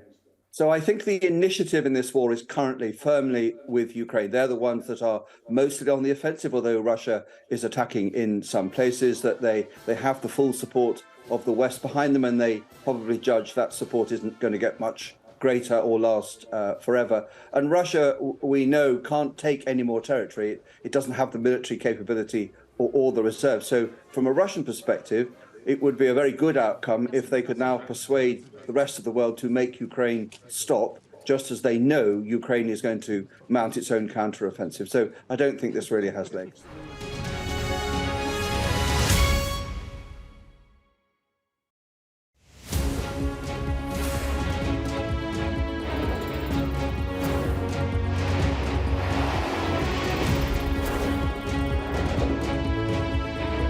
The five of us have made it out of the car.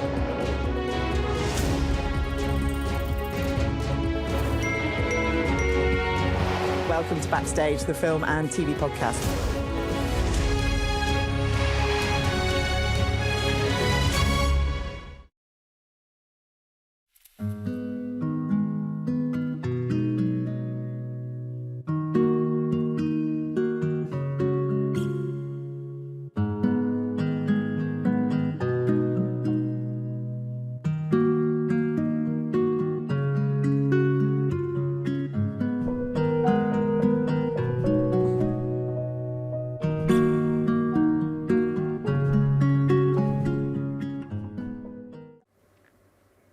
Welcome back to Sky News Breakfast. Our top stories this morning. Sky News has spoken to two men who came to the UK on student visas with no intention of studying.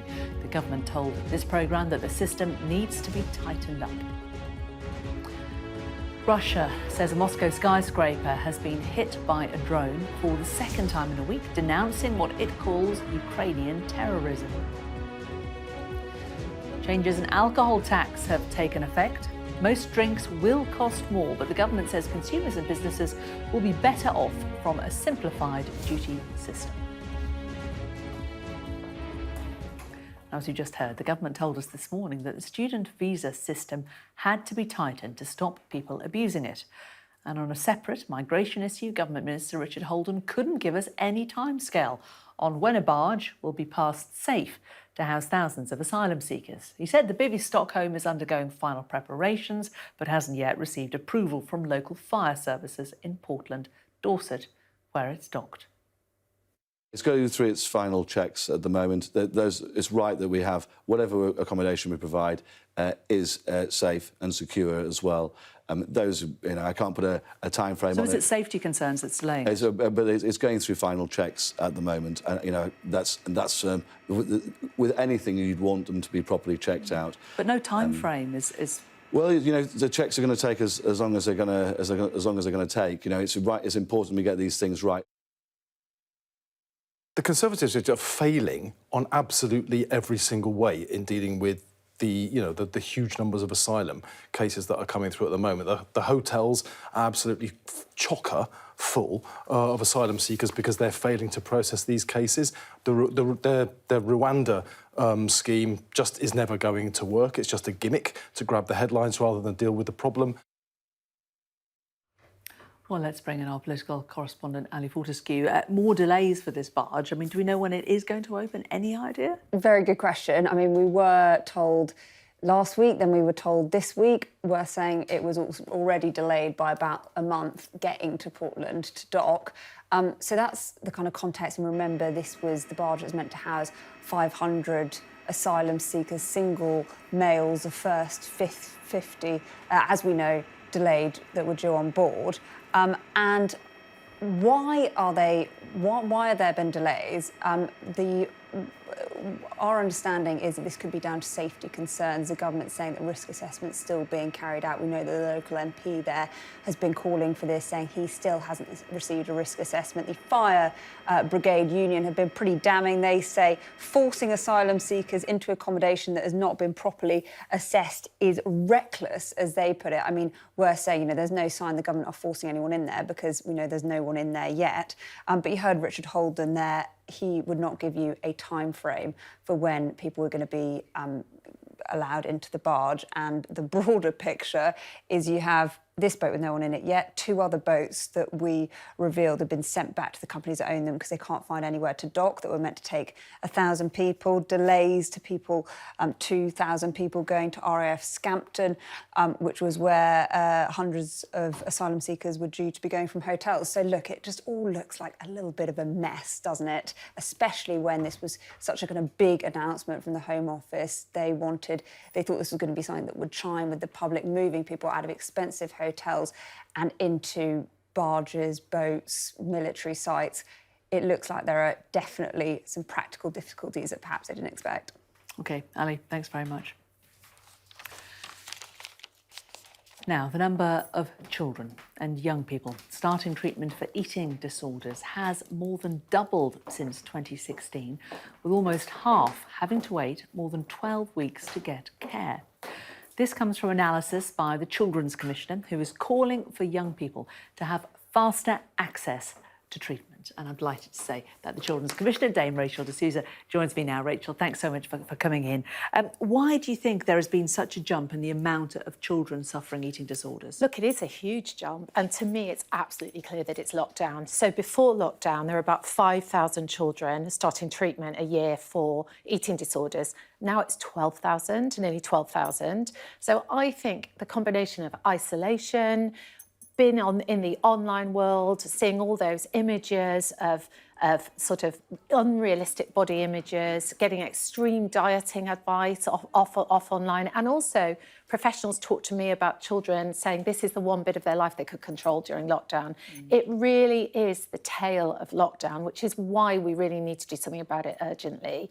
I mean, I can't tell you how many children I talk to across the country who say to me, they follow me out, have a quiet word and say, I look at those images, I compare myself to them, it's too much, I'm just not good enough. And, we need to counter this. I mean, it's a hard thing for adults to cope with, let alone children. Yeah, absolutely. And because of this massive growth in the numbers who are suffering, what kind of pressure is this putting on the NHS? Look, and the treatment services? One of the worst things that I've shown in this report is just how long children have to wait. So the NHS has a target of they will treat serious cases within 1 week and 4 weeks for more routine cases. They'll pick them up. Well, 45% of the most serious cases are waiting more than 12 weeks. And they should be seen in 1 week. Yeah, because 12. Look, serious eating disorders lead to death. They lead to serious long-term illness. It's in everyone's interests to make sure that children are picked up quickly, dealt with quickly. We know what to do. I mean, I go around the country and see fantastic NHS provision for eating disorders. I was in the Maudsley recently. It's brilliant. But first of all, it's a postcode lottery. And secondly, it's hard to get there and actually get treated quickly. So my real passionate sort of plea today is children did so much for us during lockdown. This eating disorder exponential rise and explosion is so linked to that. So let's just put the efforts in to get these uniquely high waiting lists down. But how do you do that? Well, I think it's about strategy. It's NHS and it's government. So NHS needs to be meeting their targets. Everyone needs to be as good as the best. Some areas are doing it. Some areas are prioritising funding for children's mental health and children's care in these areas. I need everyone to do it. But also, I think there's a special case here about supporting our children. And I do hope the government, in its new sort of NHS conditions strategy, actually ring fences children's needs. Children can get lost in the massive needs from the NHS. And I want to make sure that government makes NHS prioritise them and the NHS prioritise children. This is a no-brainer. Catching this early, will make the child's life better, will make, funding less. It's better for everyone. We've got to do it. And it's not just catching it when it happens with the NHS, it's about preventing it happening in the first place as well. What can we do to help kids not get into these vicious thought patterns? And that is, if anything, the most important question. And I think there's something all of us can do. So first off, I want to call out the social media companies. They need to get this material down. They need to step up, be responsible, get this extreme dieting and these fake images down. That would help. Secondly, I think our schools and our GPs can help. They can recognise the signs early. Don't turn youngsters away when they're showing problems. Schools, it's about really making sure, schools do a great job, but making sure all of us are really educated in, recognising eating disorders and are having a curriculum and an ethos that supports healthy body image. We want our girls and our boys, let me say, the numbers of boys have doubled as well. I think that's shocking. We need our children to be able to be doing sport, learning about how to keep themselves well, realising how great they are, not trying to set themselves against some ridiculous image online. We look at them, don't we? Yeah. And think, what beautiful kids. And instead they're wrapped up with this, I'm not like this person online. Parents, I'd say, put some boundaries around social media, for starters. No phones to bed at night. Actually talk to your children about, what they're seeing, what they're looking at, and how great they are in these issues. So many parents ask me, what can I do? It's those simple things. I got a large number of 18 to 21-year-olds and said, what do you wish your parents had known about social media? And that, they said, boundaries, don't let us on these social media sites too young to see these images. And also, Mum, when Mum asks you, how was your day? And your teenager goes, oh, all right. Actually, keep asking Mum, they said, because it's those conversations that will really help us catch things early. So I think there are things we can all do. Okay, good advice and good luck with the campaign. Rachel de Souza, thanks a lot for coming in. Well, in news just a little earlier this morning, the oil giant BP has revealed its profits fell by more than 2/3 over the last quarter to £2 billion, which is significantly less than the market had predicted. Over the same period last year, BP reported a £6.6 billion profit when it was boosted by rising oil and gas prices.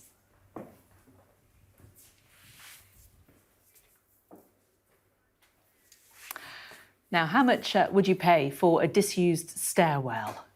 Well, if you have your eye on this one, it's in West London, in Twickenham. Let's see if we can bring it to you. And it's on the market for £20,000, which may seem a lot, but if you compare it to the price of flats in this area, you're looking at £400,000 plus. The advert mentions the potential to renovate and expand. It's 3 stories, a lot of glass. You might want to maybe paint some of those windows over if you want a bathroom. But there it is, £20,000 for what was a stairwell, but is now no longer connected to the building that it adjoins. So you don't have to worry if you buy it that people are going to be walking through your flat. But there you go, 3 stories. You could possibly be some great design challenge. Well, coming up on Sky News Breakfast, I'm going to talk to a volunteer working in Ukraine to rescue people from the front line.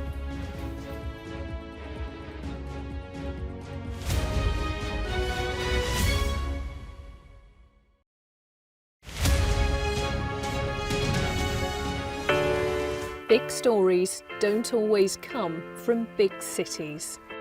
I'm Lisa Dowd and I'm Sky's Midlands correspondent, and this is where I grew up. We can reveal that the driver who hit Harry Dunn is 42-year-old Anne Sakulas. Just met the president and We never thought we'd get this far. This is what they're up against. The wind is the really big problem. It is back-breaking work and the smoke is thick. It's been working well. Water levels are dropping, but no one knows what impact further rain will have. What would you do if this place wasn't open? We take you to the heart of the stories that shape our world. It's really scary. We're terrified.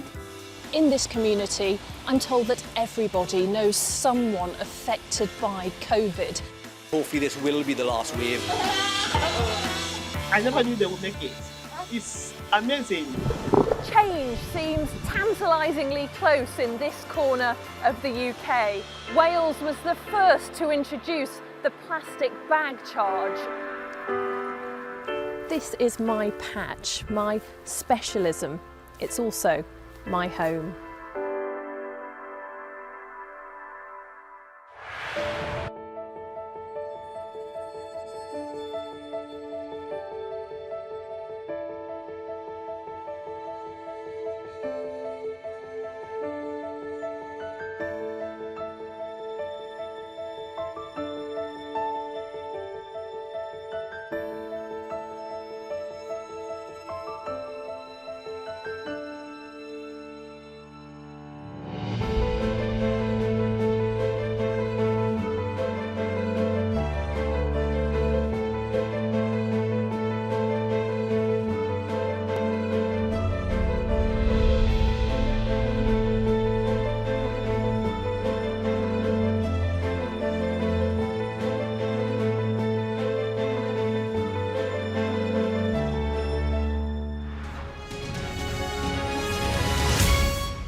England will play China in their final group match of the World Cup later today in the Australian city of Adelaide. The Lionesses need only to draw to top the group and progress into the knockout stages.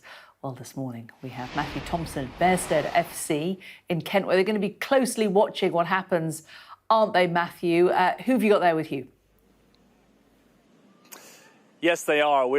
Well, as England are on the brink of the quarter-finals, we're going to be watching it here on, well, hallowed turf, really. This is Alessia Russo, England and Arsenal stars' first ever club, and we're joined by her first ever coach, Colin Whitfield. And I suppose, Colin, the first question I wanted to ask you is, when you deal with future superstars like Alessia Russo, is their star power evident from the very beginning?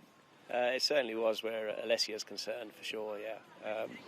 You know, she used to play the game with ease and sort of just go past defenders or the opponents like they weren't there. So, you know, you could see she had natural talent, but her determination to actually sort of play the game as often as she could, you could see from the outset, completely committed. So. Obviously with some expert coaching to bring that talent out as well, right? Well, I'd like to think so, but I think more a case of just allowing her the opportunity to play. And these girls training behind us, they've been hard at it all morning. Do you think we're looking at the next Alessia Russo behind us? Well, I'd like to think so. There's certainly lots of talent out there, and you know, the opportunity for the girls has increased, particularly since the Euros. You know, the amount of funding that's going into the grassroots game for the girls now is great, and as you can see, you know, the Bearsted Football Club in particular benefited from funding from the lottery. So, you know, we've been able to sort of turn that into increased sessions and stuff. So, yeah, let's fingers crossed. If they got the determination and the dedication that Alessia had, then there's no reason why they shouldn't succeed. And they'll certainly be watching her and cheering her on when England take on China this afternoon. We'll be watching it with them from 12 o'clock. England simply need to avoid defeat to move into the knockout stages of the World Cup. And we'll be right here with the fans watching. So come back and check in with us later on. And Matthew, sorry to put you on the spot, but we were all just saying here in the studio, these girls behind you, they're really good. And they've been at it since 7 o'clock this morning. Have they just come down especially for us, or is this some kind of holiday club? They're phenomenally talented. I was almost going to bring my boots and join in, but I'm too intimidated, frankly, with my Yeah, I would say that feet. they give you that around. At the very least, I was always a rugby man anyway, so that's my excuse. But they've been at it hard all morning. They have been here sort of specially training, partly as a way of getting them enthused about the game, also, you know, to showcase the club itself. And they're also going to specially spend the afternoon here as well, watching it in the clubhouse. I was going to say with some drinks. It'll be some pop and soft drinks, no doubt. And we will be with them through the afternoon as they'll be cheering the England team on. So even from an Irishman, let's go Lionesses. Matthew, thanks very much. Now to the war in Ukraine now. My next guest has witnessed the suffering and loss experienced by those living in cities most badly affected by the fighting. Ignatius Ivlev-York works as a freelance rescue volunteer and has helped transport thousands of Ukrainians to safety in the last year. On his social media, he shares videos of some of the people that he's tried to help. А почему вы не едете? Ну, потому что внук загинул, а тут треба остаться. И что, мы вчера вашего внука вывезли. Он лежит в морге, чтобы вы могли его похоронить. Я понимаю. Но. Вот, ну я останусь. Бабушка, вам нравится вот так жить? Не нравится. Это еще не скоро закончится. А может, никогда не закончится. Ну, колись люба війна кінчає. Well, and joining me now is Ignatius, this British rescue worker helping bring Ukrainians back from the front lines. And really good to talk to you today. Really interested in what you're doing out there. Just tell us, first of all, just a little bit about what the situation is like at the moment in Kiev, where you are. Thanks for having me on today. Well, in Kiev, it's pretty safe, I'd say. You know, there's the occasional air raid. I think there was one yesterday, but in general, you know, it's pretty far removed from where the fighting is most intense, which is generally the Donbass area where me and my team work. One of my guys is out there right now, but unfortunately not many people want to evacuate. It's very difficult to persuade these people after such a long period of fighting. So we're currently doing water deliveries and just trying to supply the residents there with, you know, the basic essentials so that at least they didn't die from thirst or, you know, drink contaminated water. Because without a steady water supply there, they wait for rain and then they drink the rainwater and they pray someone, you know, will come and help them. So unfortunately, it's a very, very difficult situation to be in for those people. They're just innocent civilians. What motivated you to go down there and go to the front line and actually get involved and try and get people out? Well, at first I was working here mainly as a photojournalist, but then I realized I evacuated one family and I just felt such a relief for them when they crossed the border of Ukraine. And I thought, hey, definitely now they're going to be in a better situation. And I just remember that feeling of relief for them. And I thought, hey, this is probably a more worthwhile thing I can do than, you know, taking photos or telling their stories. So I kind of try and combine the two and, you know, tell the tales of these people on my Instagram, on my social media, so people are aware in Ukraine and abroad of what's really happening. But it's mainly just the certainty that getting these people out of these awful situations they're living in is definitely going to affect their lives in a positive way. And how many people have you helped so far, do you think? Well, I always say it's not just me. You know, I work with a whole bunch of different people over the past year and a half. But I'll put it this way: I've been involved in evacuating over 3,000 or 4,000 civilians by this stage. Wow! And we saw in the clip that you provided us with a lady that you were talking to, and she, you know, didn't want to leave her home. How do you go about persuading people that actually the time is now that they have to step back and that it is just too dangerous for them? Well, I'm a fluent Russian speaker and I speak Ukrainian as well, which really helps me to try and build a connection with these people. What you try and do is you cycle through different arguments and you try and find one that sticks with them, because sometimes people don't want to leave because they have a sense of home, that this is their land. Other times they're scared to leave because they think that, you know, no one is going to help them. And you just try and persuade them that, you know, there is a future ahead. They don't have to sit in these awful situations under shelling, firefights, you know, mortars, etc. It's literally hell on earth where these people are staying. And the problem is that they're so psychologically traumatized that, you know, they don't think kind of it's their risk. It's always someone else who gets killed. It's always someone else's house who gets destroyed. It's never you until it is you. And then it's too late. And we've had multiple situations like that where, you know, people who we came to and tried to get them to leave are now unfortunately dead. Thankfully, that grandma in the video, she didn't want to leave at first, despite her whole family leaving and her grandson dying from shelling. Actually, we evacuated his body the night before that, and then we came for them the next day because they refused to leave without us taking the body. So she refused to leave then, and this was Bakhmut in March or April of this year. It was very, very intense situation. This is one of the last civilian evacuations from Bakhmut which happened. But then she left. In another 3 weeks, the military managed to finally persuade her to leave. And the daughter, she called me maybe a month ago and she said, hey, you know, mom has left and we're so grateful and thank you for the help. And we just kind of helped connect them to where they're living now.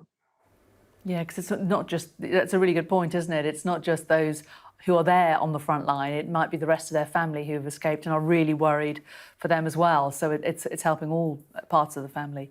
Ignatius, really interesting to talk to you. Thanks so much for joining us. Ignatius Ivlev York there, British rescue worker who is helping Ukrainians on the front line. Thank you.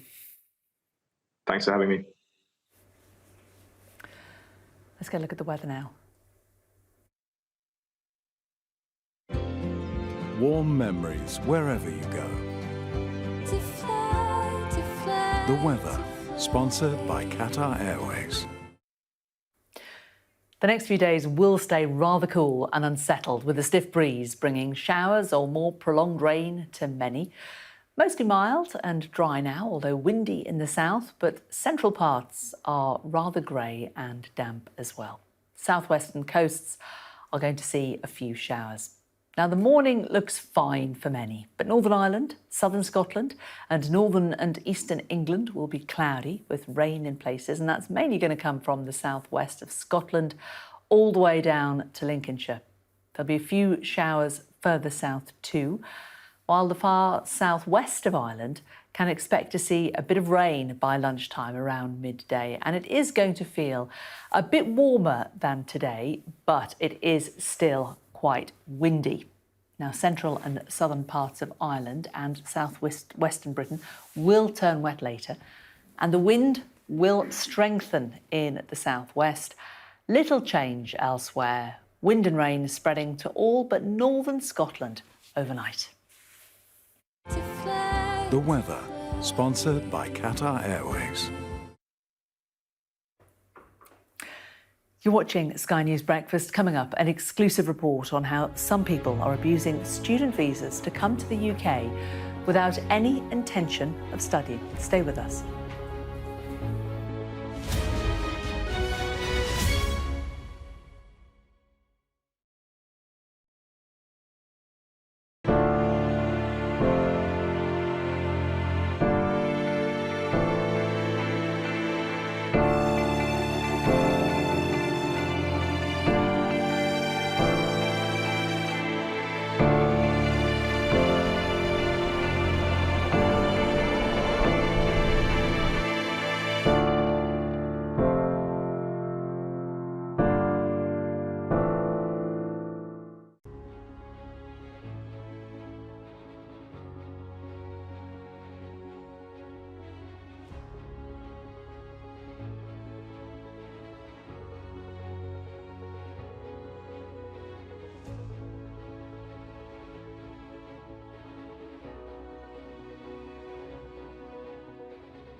Hello everyone, it's 9 o'clock. I had no idea when I came to the UK how my life would be. I just wanted to leave India. This morning, Sky News hears from two men who arrived in Britain on student visas with no intention of studying or ever going home. And the Home Office can't tell us how many others have also abused the system. The government says the system has to be tightened. Labour says it's more evidence of an immigration system in disarray. It's Tuesday, the 1st of August. Suresh arrived in the UK on a student visa. Now he's cutting grass and being paid with clothes. Immigration lawyers tell us the system has collapsed, but we can't verify that because the Home Office has no available data on visa overstayers for the last 3 years. Also ahead, one of the strongest storms to hit China in years causes flooding in Beijing. 11 people are dead. A Moscow skyscraper is hit by a drone attack for a second time. Cheaper fizz, but a bottle of red or white wine will cost an extra 44 pence from today because of changes in alcohol duty. And the Lionesses prepare to face China in their latest World Cup showdown, needing only a draw to top their group.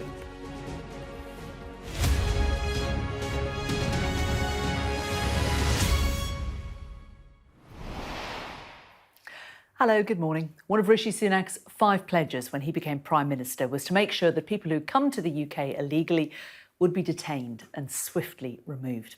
Well, Sky News has spoken to 2 men who've done exactly that, coming into the country on student visas without any intention of studying or ever leaving. And the scale of the problem's impossible to verify because the Home Office can't tell us how many others have abused the system in the same way. I'm joined by Sky's Communities correspondent, Lisa Holland. Lisa, just tell us more about these 2 men that you spent some time with.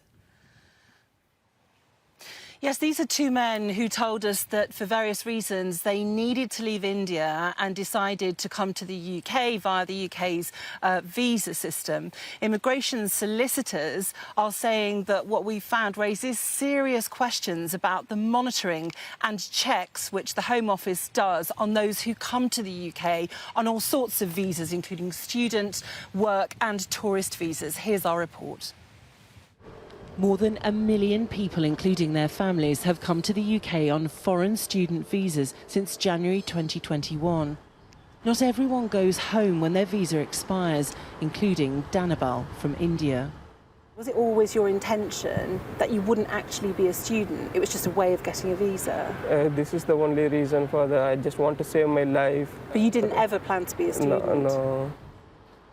Determined to get to the UK and stay, Danabal says his politics got him into trouble with the Indian police, so he paid an agency there £7,000 to arrange a university place in Britain. He ended up on a course in the north of England, but says he only stayed a month. I just thought that, okay, this is the only way I can get through, but I didn't know about other options. So that's why I just used this. I'm doing garden cleaning today. Garden cleaning? Yeah. And do they pay you? No, they didn't pay me. They left this class today. This is another visa overstayer, Suresh, also from India. He says he's been given clothes for doing someone's garden in London. He says he didn't even start his course in Wales. He spent 7 years just existing like this since his student visa ran out. Actually, I tried many countries, not only UK. So suddenly I got visa from UK, so that's why I came. Most students who finish their studies go home, but it's been 3 years since the last data was released on those who overstay their visas. In the year to March 2020, thousands of students were among the 83,000 people who came on work, student, tourist and family visas with no record of leaving Britain. We asked the Home Office for more up-to-date figures, but they said none are available, which means we have no way of knowing exactly how many people came to the UK over the last 3 years on these kinds of visas and failed to leave the country when their visa expired. But in East London, an insight into the scale of visa overstayers from those being asked for help. It is a significant problem at this moment. Immigration solicitor Vasuki Murahathis says calls are up 50% over the past 12 months, and she has a damning indictment of the mechanisms in place to find and send overstayers back. The immigration system is really collapsed. They are not keeping up to date. Some people, they are coming knowingly that they can overstay and no one can do anything. The Home Office has warned those who overstay they have no right to remain and says they should be in no doubt of the government's determination to remove them. And Lisa, the government says it's determined, but we spoke to a government minister this morning and he's admitted that the system does need tightening, doesn't it? Well, certainly, as far as these immigration solicitors we've been talking to are concerned, it raises the question of just how many checks and balances are in place against those who come to the UK. It's worth reminding ourselves in context that, of course, the government has made the stopping of small boats one of its top priorities, one of the top 5 priorities of the Rishi Sunak government. But look at the figures for last year. In the whole of last year, some 45,000 people arrived via small boats. Now, in context, that is considerably smaller than the latest net legal migration figure of well over 600,000. So it raises questions about people who are coming into the country legally and how those people are being monitored. The government says that it's trying to disincentivise people, if you like, by making it much, much more difficult for people who come on, for example, student visas to bring their families with them. It is also saying that overstaying costs the taxpayers' money, and the government says it remains determined to send those who overstay home. Lisa, thank you. Well, as we've heard, the government told us this morning that the student visa system had to be tightened to stop people abusing it. And on a separate migration issue, the government minister, Richard Holden, couldn't give us any timescale on when a barge will be passed safe to house thousands of asylum seekers. He said the BB Stockholm is undergoing final preparations, but hasn't yet received approval from local fire services in Portland, Dorset, where it's docked. It's going through its final checks at the moment. It's right that we have whatever accommodation we provide is safe and secure as well. I can't put a time frame on it. So is it safety concerns that's delaying? But it's going through final checks at the moment, and that's with anything you'd want them to be properly checked out. But no time frame is. Well, the checks are going to take as long as they're going to take. It's important we get these things right. The Conservatives are failing on absolutely every single way in dealing with the huge numbers of asylum cases that are coming through at the moment. The hotels are absolutely chocker full of asylum seekers because they're failing to process these cases. The Rwanda scheme just is never going to work. It's just a gimmick to grab the headlines rather than deal with the problem. Well, let's bring in our political correspondent, Ali Fortescue. And Ali, still questions about this barge, which is sort of sitting there, unable to be used. Yeah, just to remind people, this was a big kind of headline announcement from the government, the BB Stockholm barge to house 500 people, single males that would be moved as the government put it out of expensive hotels. So it was something that they definitely wanted to talk about, but it hasn't gone well, I think it's fair to say, given the fact that it took a month. Well, it was a month delayed before it actually docked. We were expecting it to take the first people last week. Then this week, on Tuesday, we were expecting it, and it still hasn't happened. So it's been delayed again and again, and it sounds like it's down to some safety concerns or the fact that there's a risk assessment that we know is ongoing. The local MP told me that he was told he'd be sent a risk assessment, but that hasn't happened yet. The Fire Brigade Union, some pretty punchy words yesterday, saying that the government are forcing asylum seekers into accommodation that has not been properly assessed, saying the government is reckless. That obviously is a view of the unions, and I think probably not fair that the government are forcing people into the boat, given the fact that no one is in it yet. But you heard Richard Holden, who you interviewed this morning from the government. He can't give a time frame for when people are going to board that boat.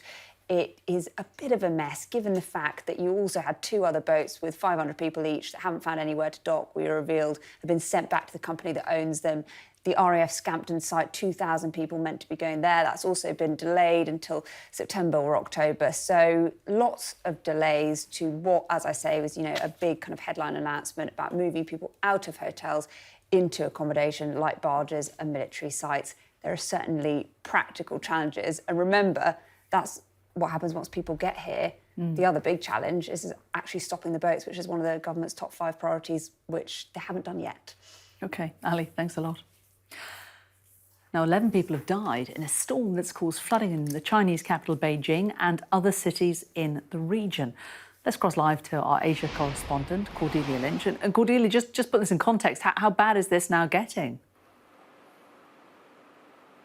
Well, by some estimates, this is the worst flooding that Beijing has seen since 1963.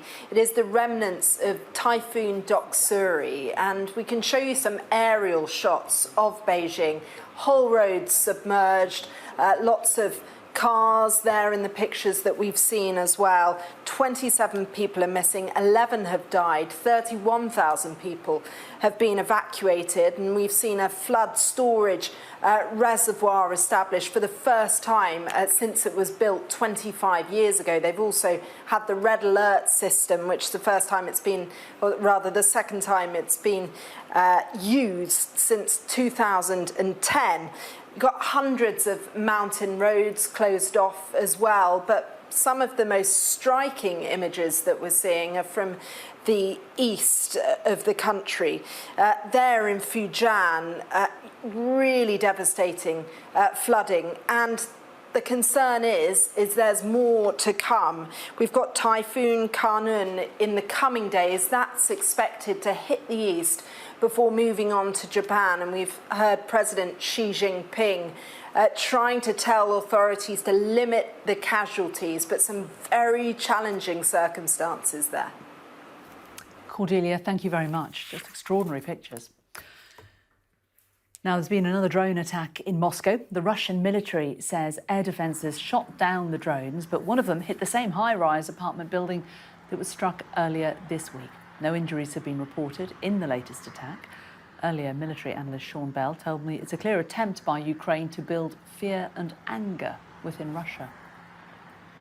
I think what's fascinating about this is Zelensky clearly wants to take the fight to Moscow. One of the ways of winning the war is on the battlefield, but the other way of doing it is to remove Putin's will to continue to fight like this. Now, the West won't provide the weapons to take this war into Russia itself for obvious fears of escalation. But President Zelensky is clearly doing everything he can to raise the profile of the fact for wealthy Muscovites that they're in a battle. Now, can you imagine this was central London? It might not be significant damage, but it wouldn't half cause a bit of panic amongst Londoners. The number of people who've died in a suicide bombing in northwest Pakistan has risen to 56. A government official says that number could rise even further following Sunday's attack, which targeted a political rally. Myanmar's military rulers have pardoned some of the many convictions against the former leader Aung San Suu Kyi. The clemency linked to a religious ceremony won't see her walk free from house arrest. The 78-year-old has been sentenced to a total of 33 years in trials since being ousted in a coup in 2021. France is preparing to evacuate its citizens from Niger. The military junta has seized power and has accused France, the former colonial ruler, of plotting a military intervention to reinstate the president, Mohamed Bazoum. The price of most drinks has risen today under a shake-up of the way alcohol is taxed. The new system taxes all alcohol based on its strength, replacing the previous categories of wine, beer, spirits and cider. Under the new regime, the more alcohol, the higher the tax. Beer will cost 4 pence more in shops, but no change to the price in pubs. Good news for Prosecco lovers. A bottle of sparkling wine will drop by 19 pence. But a standard bottle of red or white wine will set you back an extra 44 pence. And for spirits, it's even higher, a 76 pence tax increase on a bottle of vodka. Well, hospitality sector leaders say the increased duty will be devastating for pubs and restaurants, and the chief executive of the British Beer and Pub Association, Emma McClarkin, says that while draft pints won't go up, they still attract too much tax as well. There are no prices falling, it's simply frozen. And given all the experience we've had over the last 3 years, and particularly at this moment with the cost inflation, there is simply nothing there to pass on to the consumer. We still have an extraordinary taxation for beer in this country. You still pay 11 times more beer tax than they do in countries like Germany, for example. And this is something that we need to readdress. You know, we cannot keep absorbing these costs. England will play China in their final group match of the World Cup later today in the Australian city of Adelaide. The Lionesses need only to draw to top the group and progress into the knockout stages. Well, this morning we have Matthew Thompson at Bearsted FC in Kent, live to him in a moment after we talk to Sky Sports news reporter Gail Davis from Adelaide. And Gail, what are the hopes for tonight? Yeah, very good evening to you from Adelaide. This is a game that England simply can't afford to lose. It was yesterday that marked a year since they became European champions, and this evening is a really big ask. This is the day that Sarina Wiegman gets to prove that she is the best coach in the women's game. As you say, all they need is a draw, but this is such a tight group. Still England, Denmark or China can still progress, and it could get quite nervy because there's not been many goals scored. So it'll go, if they're all finished level on points, it'll go down to goal difference, and if the goal difference is all the same, then they draw lots to see who progresses to the knockout stages. Look, England is still full of wonderful talent, but they will be missing their star midfielder, Kira Walsh. She picked up that horrible knee injury in the last game against Denmark, but they are a resilient bunch, and they don't care really how they go about getting the win tonight, but they just need to make sure of that win and keep those World Cup hopes alive. OK, Gail, thanks very much. Well, let's cross to Matthew Thompson at Bearsted FC in Kent, who's got a load of girls behind him who would really love, dearly love, to be in the same position as the Lionesses tonight. No doubt they would, as the Lionesses stand on the brink of the knockout stages of the World Cup. We stand on hallowed ground in its own way. This is the first ever club of England and Arsenal superstar Alessia Russo. And I'm joined, I'm delighted to say, by two future England stars, right, guys? Taya and Grace. I want to ask you a nice, easy question to start off with. Who's your favourite England player? Alessia Russo. You've got to say that, though, don't you? Yeah. You say you've got some Alessia Russo kit, right? Boots. Her boots? Yeah. Signed boots? Yeah. How did you get those? So we went to the Euros, England versus Spain. I was wearing a Bearsted kit, and she come like to where the changing rooms are. I called her and she see me, but she's already gave her top back, so she was like, "Oh, I'm sorry," but I know her brother that plays for first team, Gio, and then he got her boots for me and signed it. Oh, brilliant! So she recognised your Bearsted kit when Yeah, you were there. yeah. So both of you going to be watching the match later. Yeah, we are. Predictions? 2-1 maybe? 2-1 to England? Yeah. You think they're going to do it? Yeah, definitely. Easy. Do you think they need to score some more goals? They've only scored 2. Yeah. Well, You're thinking no, about it? I think they're doing pretty well for the World Cup. Yeah. Can they go all the way? That's the question. Definitely. Because they did it in the European Championships, right? Yeah. Did you watch that? Yeah, we did. Has that changed the level of interest in the game? Have more people started Definitely. playing since the Euros, do you think? Yeah, we've had a lot of interest in Bearsted as well. Lots of new girls coming in, doing trials and stuff. Yeah. And if they win the World Cup, it's going to go stratospheric, right? Yeah, it will. Go on, give us your best. Let's go Lionesses. Wait, now? Yeah, go for it. Wait, do I shout it? Yeah, shout it. Why not? Do I just... Go for it. Go on. Loud as you can. 3, 2, 1. Let's go Lionesses! Wonderful, guys. Thank you ever so much. We'll be watching the match at midday with the girls and many more of them in the clubhouse. So check in back with us later for our reactions. Fantastic stuff, Matthew, and no disrespect to those girls, but I think the Lionesses probably do need to score a few more goals. Thanks so much for this hour. Now, coming up in a short while, after another drone attack hits a Moscow apartment building, we're going to talk to a former British intelligence officer about how Russia may retaliate.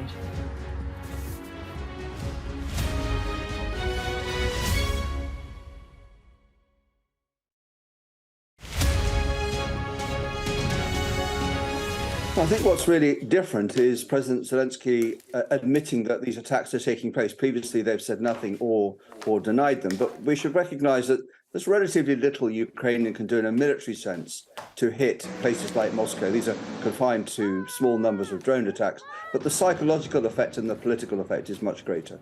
And I think we should see this in the context of a ramping up of this phase of the war. We're expecting to see at some point fairly soon the major Ukrainian counteroffensive take place if they judge they can make it work. We've seen Russia dialing the heat up considerably on Ukrainian grain exports, and now we've seen the government of Ukraine saying they are going to hit Russia, despite the restrictions imposed on them by many of their allies. So we're in a rather critical phase of this war, I think. I think there are two aspects to this. The first is Ukraine has done a very good job of keeping Western public opinion on side, and it would know not to punch down in a way that Russia has in many ways. But the other aspect is that these attacks on Russia may appeal to Ukraine, but they're likely to harden opinion in Russia. So they need to be careful that it doesn't become a weapon that's turned against them. So I think the initiative in this war is currently firmly with Ukraine. They're the ones that are mostly on the offensive, although Russia is attacking in some places, that they have the full support of the West behind them, and they probably judge that support isn't going to get much greater or last forever. And Russia, we know, can't take any more territory. It doesn't have the military capability or the reserve. So from a Russian perspective, it would be a very good outcome if they could now persuade the rest of the world to make Ukraine stop, just as they know Ukraine is going to mount its own counteroffensive. So I don't think this really has legs.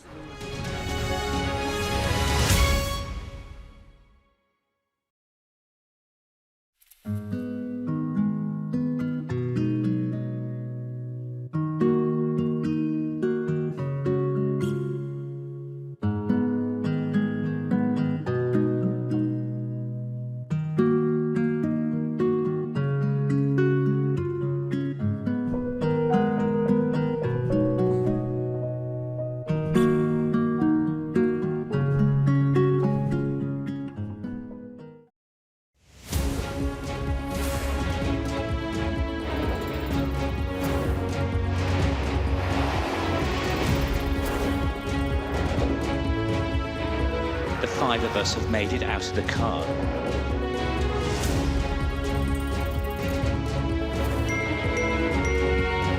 Welcome to Backstage, the film and TV podcast.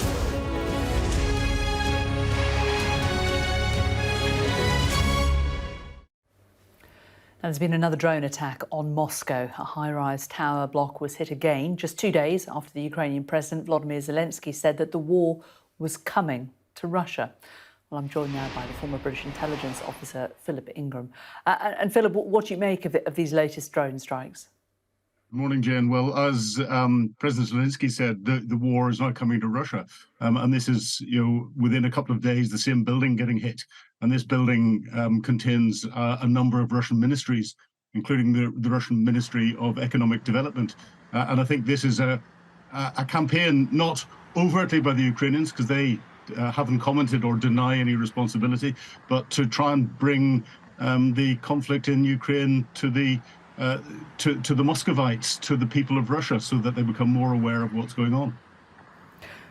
Are you concerned, or should we be concerned, that by launching these drone attacks, which they haven't admitted directly responsibility for, but they're intimating that they are responsible for, Ukraine, that is, that Ukraine lose the moral high ground of this war?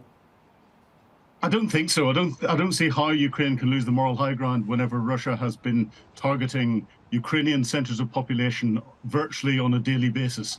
And we saw the missile attack on Kiviri onto an apartment building, killing civilians, and they've done that continuously through the whole conflict. Now, I think it has been naive of us to think that the Ukrainians can properly respond to Russia's aggression by keeping one arm tied behind their back and not letting them target the Russian capabilities. And of course, a lot of the damage that's been caused inside Moscow is because the Russians are admitting that they're shooting the drones down or they're disrupting them electronically. That means that the drones can't then hit their final target. Their final target may have been these ministry buildings, but once they've been disrupted, the bits of the drone will fall to the ground, and if the warhead is still intact in it, that will explode and cause damage. The fact that Russia can't stop these drones getting into the city is a major headache for the Russians. You don't want to shoot aircraft down, and these are mini aircraft over city locations. What do you think will happen if, either as a result of the Russians shooting them down or perhaps the Ukrainians wrongly programming it, that a number of civilians are killed in Moscow? Will that change the war? I don't think it'll change the war. If you compare the civilian casualties in Russia to the civilian casualties that there are in Ukraine, there's orders of magnitude difference. There was no one injured in this drone attack. The drone attack a couple of days ago, there was one person injured. I can't remember the last time Russia has suffered any major casualties through these drone attacks. It's all about getting the conflict in Ukraine more into the information sphere, to let the Russian people know that they may not necessarily be safe in their homes in Moscow or elsewhere. And this is part of quite a sophisticated operation, I think, probably being at least overseen, if not coordinated, by Ukrainian military intelligence, the GUR, and Budanov, who heads that. And it's very like the Special Operations Executive that the Allies ran during the Second World War. And we're seeing that with the incursion on the ground into Belgorod a few months ago, these drone attacks that are happening, the attacks into the depths in Crimea, in different areas. And there are Special Operations Executive individuals helping to disrupt railway lines in Russia and elsewhere. Do you think the drone attacks possibly increase the risk of retaliatory attacks in Ukraine, or is the fact that there are just a lot of attacks on Ukraine anyway almost means that isn't that relevant? Well, yes, it's not that relevant because Russia's putting the attacks in anyway, but Russia will respond. How they've responded after the last attacks is they've launched their own missile attacks against Ukrainian centres of population. Of note, the last couple of attacks where I'd have expected there to be mass kamikaze drones, the Iranian Shahed 136 and 131 drones, or the Russian cruise missiles. There haven't been mass numbers gone in, and UK Defence Intelligence has been suggesting that the Russians have been running out of munitions, out of missiles, and out of artillery munitions for the front line. So, Zelensky saying he's taking the fight to Moscow is upping the ante and almost poking the cornered rat, and he knows that the cornered rat's going to come out fighting. So Zelensky will have something else up his sleeve. OK, Philip Ingram, always good to talk to you. Thanks very much. Now, the UK countryside has become a popular target for organised crime and is costing farmers millions of pounds a year. Figures from the insurer NFU Mutual show that rural crime cost £49.5 million last year, nearly 10 million more than 2021. Equipment and vehicles are popular targets. Last year saw a 15% rise in the theft of GPS devices, while robberies of quad bikes and all-terrain vehicles were up by 34%. And thieves are snatching more livestock too, with almost 10% more going missing in 2022. Well, I asked farmer Glenn Buckingham more about what the criminals are going after. So basically what happens is that we have boxes like these, you can see it, the screen in the cab, and that box is £5,000, and the receiver, which is on the top of the machine, and there are all sorts of different brands, looks like this, and that's another £5,000, and basically, it appears the gangs tour the country and looking for them. Well, the head of the National Rural Crime Unit told me that criminals have identified a demand for farming equipment on the international black market. This is very well organised crime. Look, to get a piece of kit like this or even you've heard talk earlier of the GPS units being taken. It is very well organised. This is not opportunist. So yes, it is stuff that is being in demand. It's wanted out there. Ukraine and Russia have got some of the largest arable areas in the country. So this is important equipment for them. And like I said, the criminals have seen an opportunity to monopolise on this. Let's go look at the weather now. Warm memories wherever you go. The weather, sponsored by Qatar Airways. The next few days will stay rather cool and unsettled, with a stiff breeze bringing showers or more prolonged rain to many. Mostly mild and dry now, although windy in the south, but central parts are rather grey and damp. Southwestern coasts have a few showers as well. The morning looks fine for many, but Northern Ireland, southern Scotland and northern and eastern England will be cloudy with rain in places, mainly from the southwest of Scotland through to Lincolnshire. A few showers further south as well. The weather, sponsored by Qatar Airways. Still to come on Sky News Breakfast, a key measure of food and shop prices brings more positive news about inflation. I'm going to talk to the head of a major supermarket shortly.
Good morning, you're watching Sky News Breakfast. Our top stories this morning. Sky News has spoken to two men who came to the UK on student visas without any intention of studying.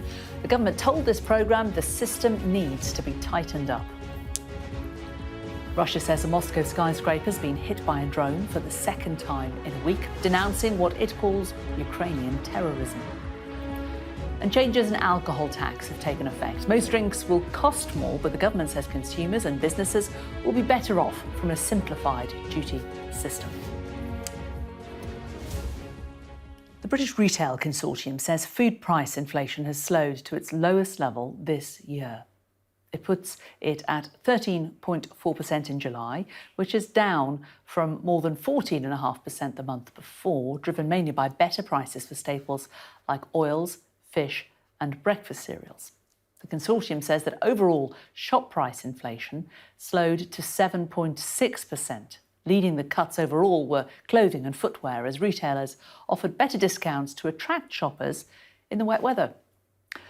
Well, let's talk to Bill Grimsey. He's the former CEO of Iceland Wix and Focus DIY and the author of Sold Out, Who Killed the High Street. Bill, good to get your thoughts today on this. What do you make of the food inflation figures? They are down, but of course they're still inflationary figures, aren't they? So prices are still going up. Yes, good morning, Jane. I think the most important point to make is that although it appears to be slowing, it is against numbers of last year, which had started to rise following the pandemic, following the war, impact on increased prices of logistics, fuel, etc. And by this time last year, I think food inflation was somewhere around 7%. So what you're seeing with these figures published today is this rise is on top of what already happened last year. So you can expect in August for better numbers to come out, because August last year, the inflation on food had risen to 10%. So I would expect the inflation to come down in August year on year. But I think underneath all of this, consumers are still paying much higher prices than they were. Although some staples have come down, I don't think that the full impact of the reducing costs on logistics has been fully reflected in prices. And I'd like to see the supermarkets fighting each other harder for customers. And I think that's what Rishi Sunak would have said to them. Other countries have looked for voluntary contributions to price controls. We haven't done that, and rightly so in my view, but I think the market should start to work, and I think they should get more aggressive with each other fighting for customers. So do you think that the worst of food inflation is over? Certainly it will start to come down, because you're comparing, inflation is I know that everybody probably knows this, but it's a reflection of a price of baskets of goods based on last year's prices and this year's prices. Well, if they were going up from June, July, August last year, you would expect this year, particularly with the way in which costs have come down, you'd expect the inflation figure to reflect that. I don't think it's reflecting it fast enough. I know that BRC likes to show good news and put positives in all numbers for people, but the fact is the cost of the living crisis out there is hitting customers hard. They're struggling to make ends meet, and if this doesn't get much better by the autumn and the cold weather snap comes, we're going to see people struggling even more. So I do think there's more that the bigger companies could do to fight each other harder to get customers through the door, because what they want today is good, low prices. And I don't think they've come down fast enough. How do you think we can encourage the supermarkets, or the government can encourage the supermarkets to do more to drive down prices, especially in some key items? Well, when this happened once before in the 70s, we had a different structure to the market. It was highly fragmented. There were lots of brands of supermarkets out there. And Tesco took the decision to drop Green Shield stamps in 1977 because they knew customers wanted low prices. They channeled all that money into price and they doubled their market share overnight. Roll forward the clock to today, and it's a very different structure to the market. 4 of these companies dominate about 75% of the market. They're pretty comfortable up there. 2 of them are now owned by private equity or private equity models. So they're full of debt and they're having to furnish the interest on those debt payments. So I don't see that the environment out there is, or the free market so-called, is working the way it could if the market structure was different. So I think Rishi Sunak will have tried hard to say, come on, guys, let's put corporate social responsibility out there and go after customers through low prices. Then you will satisfy your shareholder returns. I think they're all taking this opportunity to get their margins corrected and have a feather their nests a bit. And in terms of the actual products, are there any key ones that you think, if perhaps the stores focused on, I'm thinking of products that perhaps families can use, in several different meals, that it would be really good if the supermarkets were just able to bring down some prices quite considerably? I think they've already done that, because I think this publicity could be bad for them. So I think the staples like milk and bread and stuff like that, they will have taken the prices down. But if you look at what happened during this period in inflation, the own label products, which are traditionally cheaper, people were migrating to those. And during this inflationary period, own label products inflation rose higher than branded products. And that says to me that where the demand was going to the lower prices, the supermarkets were taking the opportunity to take a bit extra margin out of their own label products by reflecting the increasing costs that they were incurring, and they've not brought them down fast enough. So I do think there's a solid case for saying this market structure is so cosy for the four. I know that you've got Aldi and Lidl out there coming through, but at the end of the day, with Tesco sitting on some 27% share of the market, they're not going to get significant gains in that. They're just hanging on to what they can get. And I do think that the big four are enjoying increased margins. And we'll see that come through when their profits are reported, although I bet there's some pretty creative accounting going on with the balance sheets during this period, because it's been good for them and they're taking advantage of it. We shall see. We'll keep an eye on those figures when they come out. Bill Grimsby, former CEO of Iceland, Wix and Focus. Good to talk to you. Thank you. Let's take a look at some of the other stories making the news this morning. And the MP Margaret Ferrier should know later today if she faces being forced out of the Commons. A recall petition in her Scottish constituency, Rutherglen and Hamilton West, has been held after she was suspended for 30 days for breaching COVID rules in 2020. Ms Ferrier sits as an independent after being kicked out of the SNP. Greenpeace says that 1,200 sewage overflow pipes cumulatively discharged for 300,000 hours last year into England and Wales's most sensitive wilderness areas. The environmental group analysed water company data and found that the River Derwent and the Bassenthwaite Lake, which encompasses part of the Lake District, were two of the worst hit areas. The UK's first drone delivery service for mail has launched in Orkney. Royal Mail is working with Skyport's drone services to distribute letters and parcels between the islands. It'll initially operate for 3 months and then could become permanent, depending on how things go.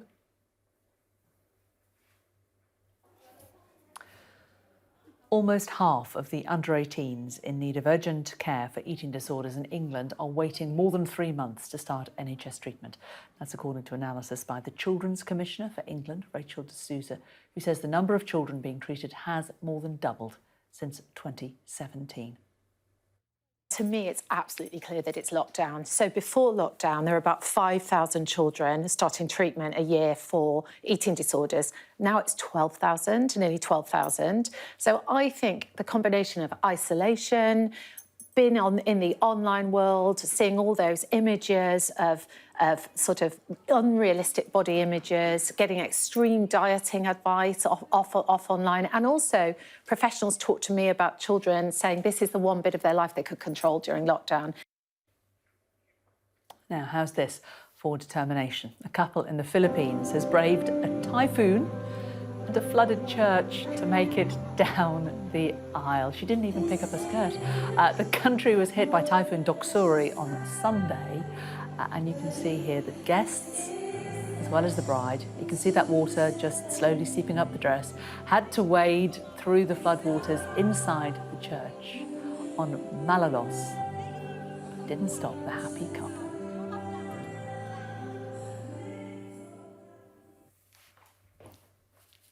Good luck to them. You're watching Sky News Breakfast. Coming up, we're going to talk to the Olympic athlete, Jess Learmonth, about pregnancy and sport. Her advice is coming up next.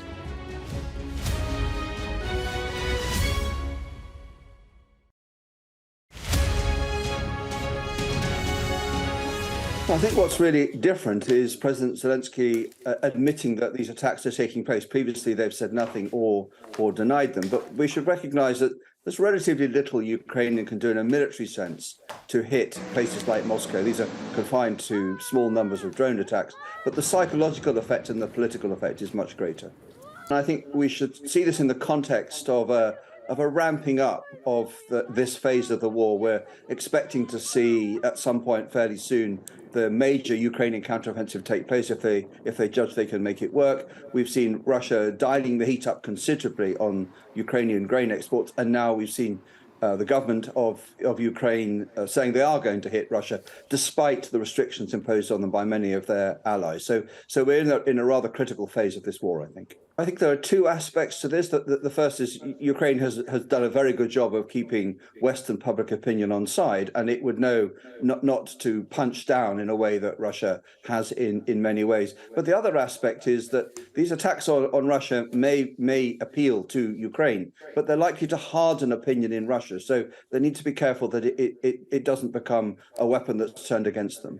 So I think the initiative in this war is currently firmly with Ukraine. They're the ones that are mostly on the offensive, although Russia is attacking in some places, that they have the full support of the West behind them, and they probably judge that support isn't going to get much greater or last forever. And Russia, we know, can't take any more territory. It doesn't have the military capability or the reserve. So from a Russian perspective, it would be a very good outcome if they could now persuade the rest of the world to make Ukraine stop, just as they know Ukraine is going to mount its own counteroffensive. So I don't think this really has legs.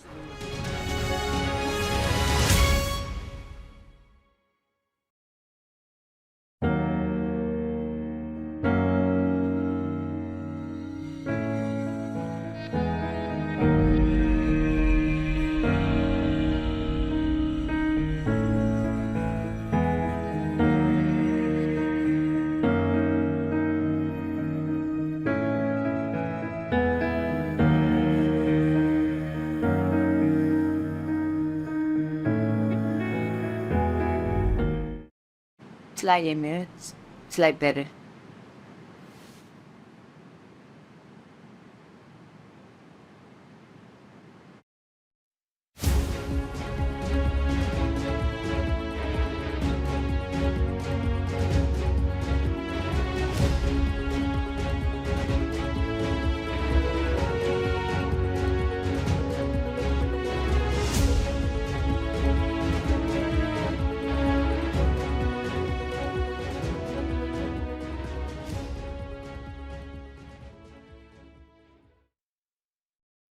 Fly Emirates, fly better. Staying with financial news this morning, BP has revealed its profits tumbled by more than 2/3 over the latest quarter, falling below expectations. The energy giant posted a figure of £2 billion compared with £6.6 billion for the same period last year when oil and gas prices were surging.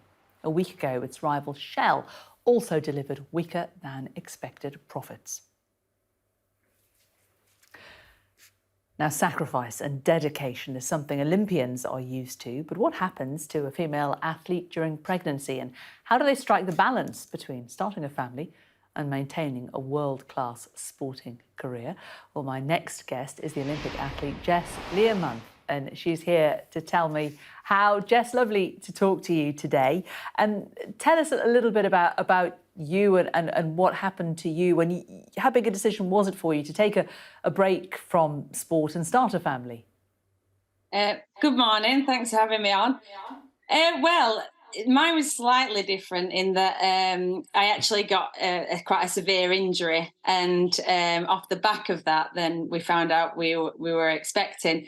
So it was kind of a silver lining in a terrible time for me as an athlete with a bad injury. But it's obviously worked out very well, and I've been extremely well supported. And it's been a whirlwind since the Olympics. I think it was 2 years ago yesterday that we did the relay and got the gold. And I've had a bumpy ride since then, but it's a new adventure for me, and I'm very motivated to get back. And I've been very surprised at how the pregnancy's gone and how I've been able to kind of continue training, how my body's reacted, basically. So yeah, it's been a very interesting period. A bumpy ride, and now you've got a bump. But there is some exercise you can do during pregnancy, obviously, notwithstanding your injury. What have you been able to do during your pregnancy? Well, surprisingly, I've up until probably a few weeks ago, I've still been doing about 25 to 28 hours a week of exercise. So not much different to my usual training regime. The only difference being that I haven't been able to do hard efforts. So I haven't been able to get my heart rate above like 150.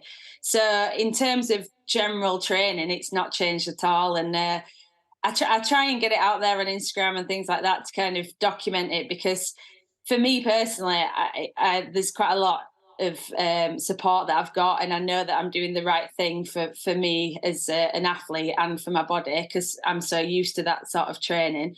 And it's great to kind of get it out there to other pregnant women that you can actually still be very active in pregnancy, because I think back in the day the stigma was, rest, you've got to rest as soon as you're pregnant, whereas now all the research is saying, the more active you are, the better birth you'll have, better labour you'll have. So and for me, I support it fully, because I felt fine throughout, and I've been able to continue training. So it's slowing down slightly, mainly due to the fact that I don't go out on the roads and things like that. So I'm kind of adapting my training that way. But in terms of actual hours, it's very, very similar. Wow, I mean, 28 hours a week, I think most women who aren't pregnant would struggle to fit that into their schedule. That's pretty impressive. I mean, are you worried about getting back as a high-level athlete afterwards? I mean, I suppose I'm thinking, for you as a triathlete, core strength is really important.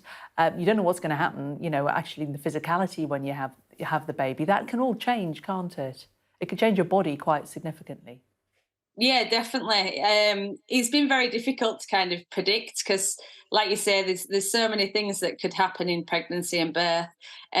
So we're trying to just take it week by week and see how we get on and monitor it that way. But I think there's a lot of athletes now that have done it, and they've paved the way, and they've come back, and they've been very successful. So it's great that there is female athletes doing that to kind of show that you can do it. Obviously, there's different things that could go wrong, and like you say, with the core and all sorts of things like that, and pelvic floor is quite important for running. So I think in straight after the labour, I'll have to be monitored and reviewed quite a lot, so that I don't do too much too soon, things like that, so that I don't have any problems later on in life, and not kind of cause problems later, getting back too early and things. So yeah. I mean, there are a lot of role models out there, aren't there, of women who have had kids and then have come back and have actually said it's given them something else. It's given them a greater strength, a greater resilience, a greater determination, sort of, wanting to prove something to their children. Yeah, definitely. I think it'll change the mindset of a lot of athletes, and I think it gives them a more relaxed atmosphere, and they've got other things in life that are more important than that Olympic gold or that race, which you would think sometimes is detrimental, because you've got to be very kind of selfish and motivated. But in a way, it can help. You can just relax a lot, and you've got to be adaptable. You know, I can't be doing certain training at a certain time because things will change quite a lot, as I'm sure a lot of people know with children. So I think the mindset can change, but it on the whole, it seems like it's changed in a good way for a lot of the athletes. So yeah, I'm really excited to see how my body can perform after the birth, and also how I feel mentally, because you never know, that could change a lot as well. Well, indeed. And when is our tiny triathlete due? 15th of September. So I'm about 8 months gone, so not too long now. Well, not too long at all. And in terms of looking ahead to the Olympics, are you feeling quite confident? Yeah, I mean, currently, because I'm feeling well, being able to train. But like I said, the birth will be the main factor. But also the British girls are very, very strong, so I'll have my work cut out. That's for sure. We always have a very strong team, so it's all up in the air. But I'm motivated to give it a go. Brilliant. Well, the very best of luck to you. Best of luck with what happens in September, and lovely to talk to you. Jess Learmonth, apologies, Olympic athlete. Great to see you. Thanks very much. She's going to have her hands full. Let's look at the weather. Warm memories wherever you go. The weather, sponsored by Qatar Airways. The next few days will stay rather cool and unsettled, with a stiff breeze bringing showers or more prolonged rain to many of us. Mostly mild and dry now, although windy in the south, but central parts are rather grey and damp. Southwestern coasts have a few showers as well. Morning looks fine for many, but Northern Ireland, southern Scotland and northern and eastern England, cloudy with rain in places, mainly from the southwest of Scotland through to Lincolnshire. A few further showers south too, while the far southwest of Ireland can expect rain by midday, a bit warmer than today, but still quite windy as well.